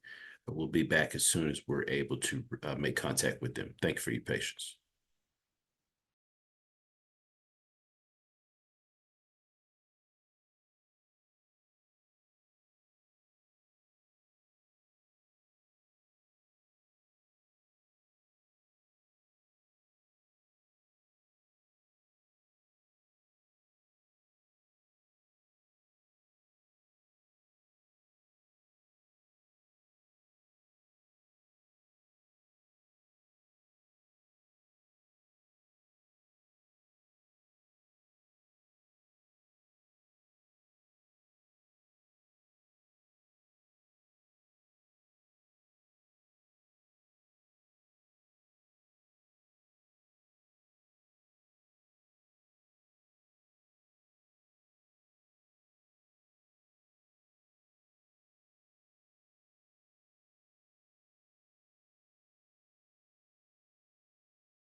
And once again, Hello there, everybody.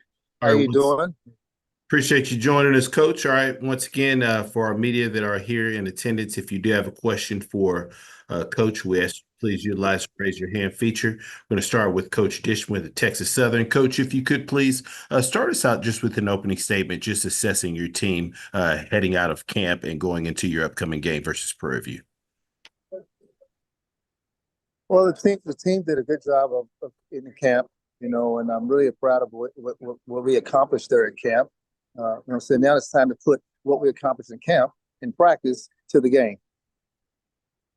Appreciate those opening comments, Coach. First question goes to Jim Klein-Peter. Yeah, Coach, I'm just wondering if you like the idea of having this game on campus now rather than at a neutral site. I don't mind the games, the home games that we're going to have with each other. I'm glad it's the first game, and we can get this one out of the way. That way, people won't be but when you're going to play, But like I said, it's a game that's going to be my first game as far as the rivalry game, and the team who win third down, win in the red zone, and less mistakes and have a good special teams. That's the team who's going to win. Thank you. Next question goes to James Hill. Coach, I hope you and everyone on campus are well. When you think about the approach to a rivalry game in week one, do you just go in and play a football game, or is it different because it's the rivalry right off the top? Well, it's a little different. You know, it's a little different because of the rivalry that the Texas Southern and Prairie View has. And like I told my guys yesterday, that even though this is a rivalry game, it's still a game. So just relax yourself, play ball, see what happens. Thank you, Coach. Next question goes to Kendrick Marshall. Yeah, Coach, it's not lost on you and your opponent that your very first game as a coach in the SWAC is against one of your good friends on the other side. What's that going to be like for you, and how have you kind of like thought about it leading up to this week? Well, Bluff and I are going to always remain friends no matter what's the outcome of this game. Coach McDowell has been very instrumental for me to having this job, so I can never see us not friends, first and foremost. The only thing I'm mad at Bubba today about that he promised to pick me up, and I was sitting at home waiting for him, and he never showed up. And then I come here, he's sitting here at the press conference waiting on me. So I'm kind of pissed off about him on that. I appreciate it, Coach. Any final questions for Coach Dishman with Texas Southern? Final questions for Coach? All right, we'll take two final questions. First one goes to Richard Dean. You're on mute, Richard. Okay, can you hear me now? Yes, sir. Okay, all right. Coach, what have people on the TSU campus kind of told you about this rivalry? What are you going to expect? I'm sure you've heard a lot of stuff and how important this is for both schools. Well, 1988, I have actually went to this rivalry when I was with the Houston Oilers. I went to the Texas Southern and Prairie View rivalry. But, you know, we all know it's a rivalry. We all know that every alumni want to win that game so they can have the bragging rights for the year. They want to have the bragging rights for the week. So we as players and coaches can't get caught up into the aftermath. We have to get caught up into our players. Our players have to get caught up into their responsibility. You know, just play your responsibility and do your job. I'm asking our quarterbacks to be quarterbacks, our running backs to be running backs. I hope my quarterback's not trying to play running back and receiver. I'm asking him to do his job. Coach, who is going to be the starting quarterback? Probably Trey. I'm going to probably have two quarterbacks. Trey McDowell and Miles McDowell going to split. Okay. Coach, I got one final question. What position group is looking the best so far? Well, it's not fair to the rest of the team to say one group is looking the best. Every group is looking good, and every group has had this moment through camp. One group our specialists look good, then the next day our O line look good. So it's a team effort. It's going to take a team effort to beat the champs. Coach McDowell has done a great job here with this program of building the way he want to build it. And this program, the players that he has is a Coach McDowell type of players. They're tough, they're gritty, and they are no nonsense type players.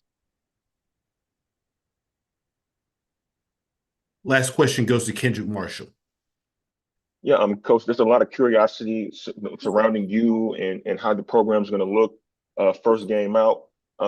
What can folks who follow your program expect Texas Southern to be based on going through spring ball and now fall camp from what you've seen?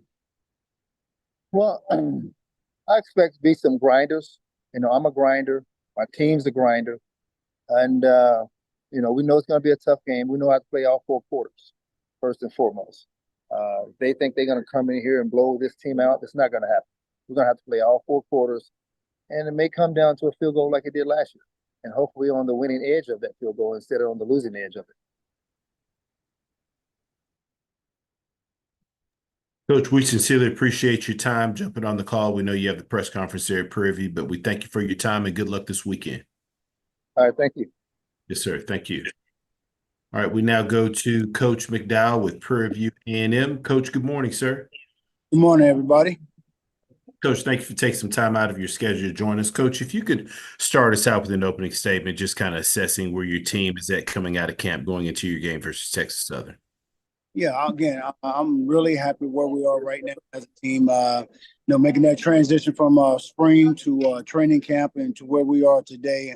Guys have worked really hard against one another, and now we're just ready to go out here and play against somebody different, and hopefully, put on a good show come Saturday night. Appreciate those comments, Coach. First question goes to James Hill. Hey, Coach, I hope you and everybody in Houston are well. When you think about the rivalry and it kicks off in week 1, just talk about the mentality. And again, it's a football game, but all of a sudden this is a rivalry right off the top.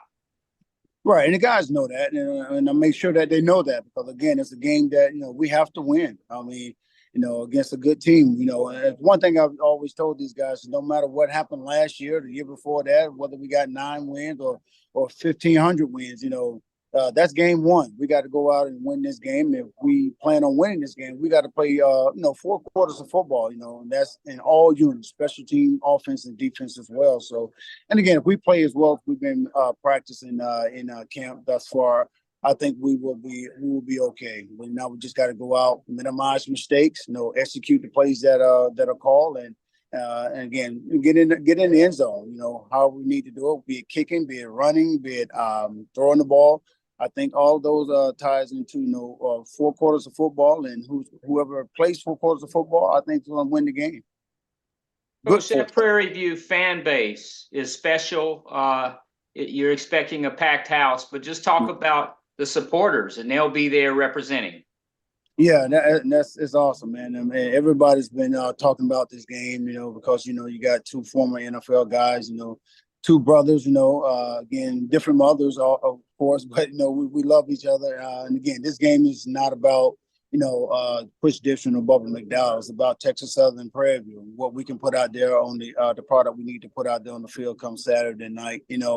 Everybody's going to be here. It's going to be a packed house. It's going to be probably like a homecoming for us, and probably like a homecoming from them as well. So it's going to be packed. If you haven't got your tickets, we encourage you to go out there and get your ticket because they're selling out fast. And you're going to come to a stadium here at Prairie View, and it's going to be a great atmosphere. And then again, hoping Prairie View come out on top at the end of it all. Thank you, Coach. Have a blessed week. You too, buddy. Next question goes to Doc Holliday. Good afternoon, Coach. How you doing today? What up, Doc? How you doing, buddy? I'm doing good. Coming out of camp, fall camp, you have a dilemma with naming who your quarterback is going to be between Cam Peters and Lucas Coley. Who you running with for Saturday evening? Yeah, we're gonna go with Lucas. Again, because Lucas have shown. And again, we got 3. Even Jaden Johnson. Jaden just as good. everybody do something a little different. But the thing that Cooley again has, Coley has over them right, the fact, which is what I want to see. I know I was supposed to do it on Thursday of last week, but again, some things came up, and then just kind of want to make sure this is a decision that we want to make for us. That first guy coming out, and Cooley does things a little bit different for as the mentality wise of it, and maybe because he played on the big level. When he makes a mistake, he don't let it bother him. And that's what we've been seeing the last several weeks. So, right now he's going to definitely be our starter. Not saying that the other guys won't get a lot of playing time.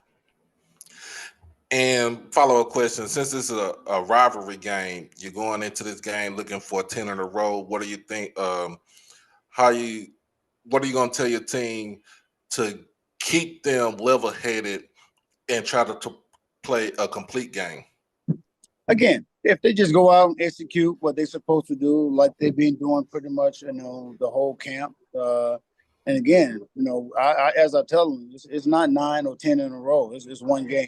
We always break it saying 1-0. That's the mentality that we're taking. We're not even thinking about 9 in a row, because again, we don't know what can happen in the near future. So we're leaving the past in the past, and we concentrate on 1-0 right now. Just against a team that we know is going to come in here, and no matter what the talent is on both sides of the ball, we know that two teams always play each other well.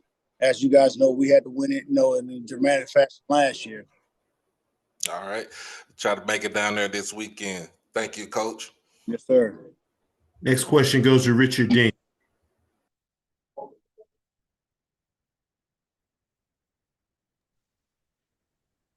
All right, I think we might have lost Richard. Next question goes to Kendrick Marshall. Yeah, Coach. Your football team during your tenure has been on the brink of either winning a division, which you did last season, or winning the SWAC, which you came up a little bit short of last season. How will this game be a tone setter for your football team to try to accomplish that ultimate goal of winning the division and winning the SWAC?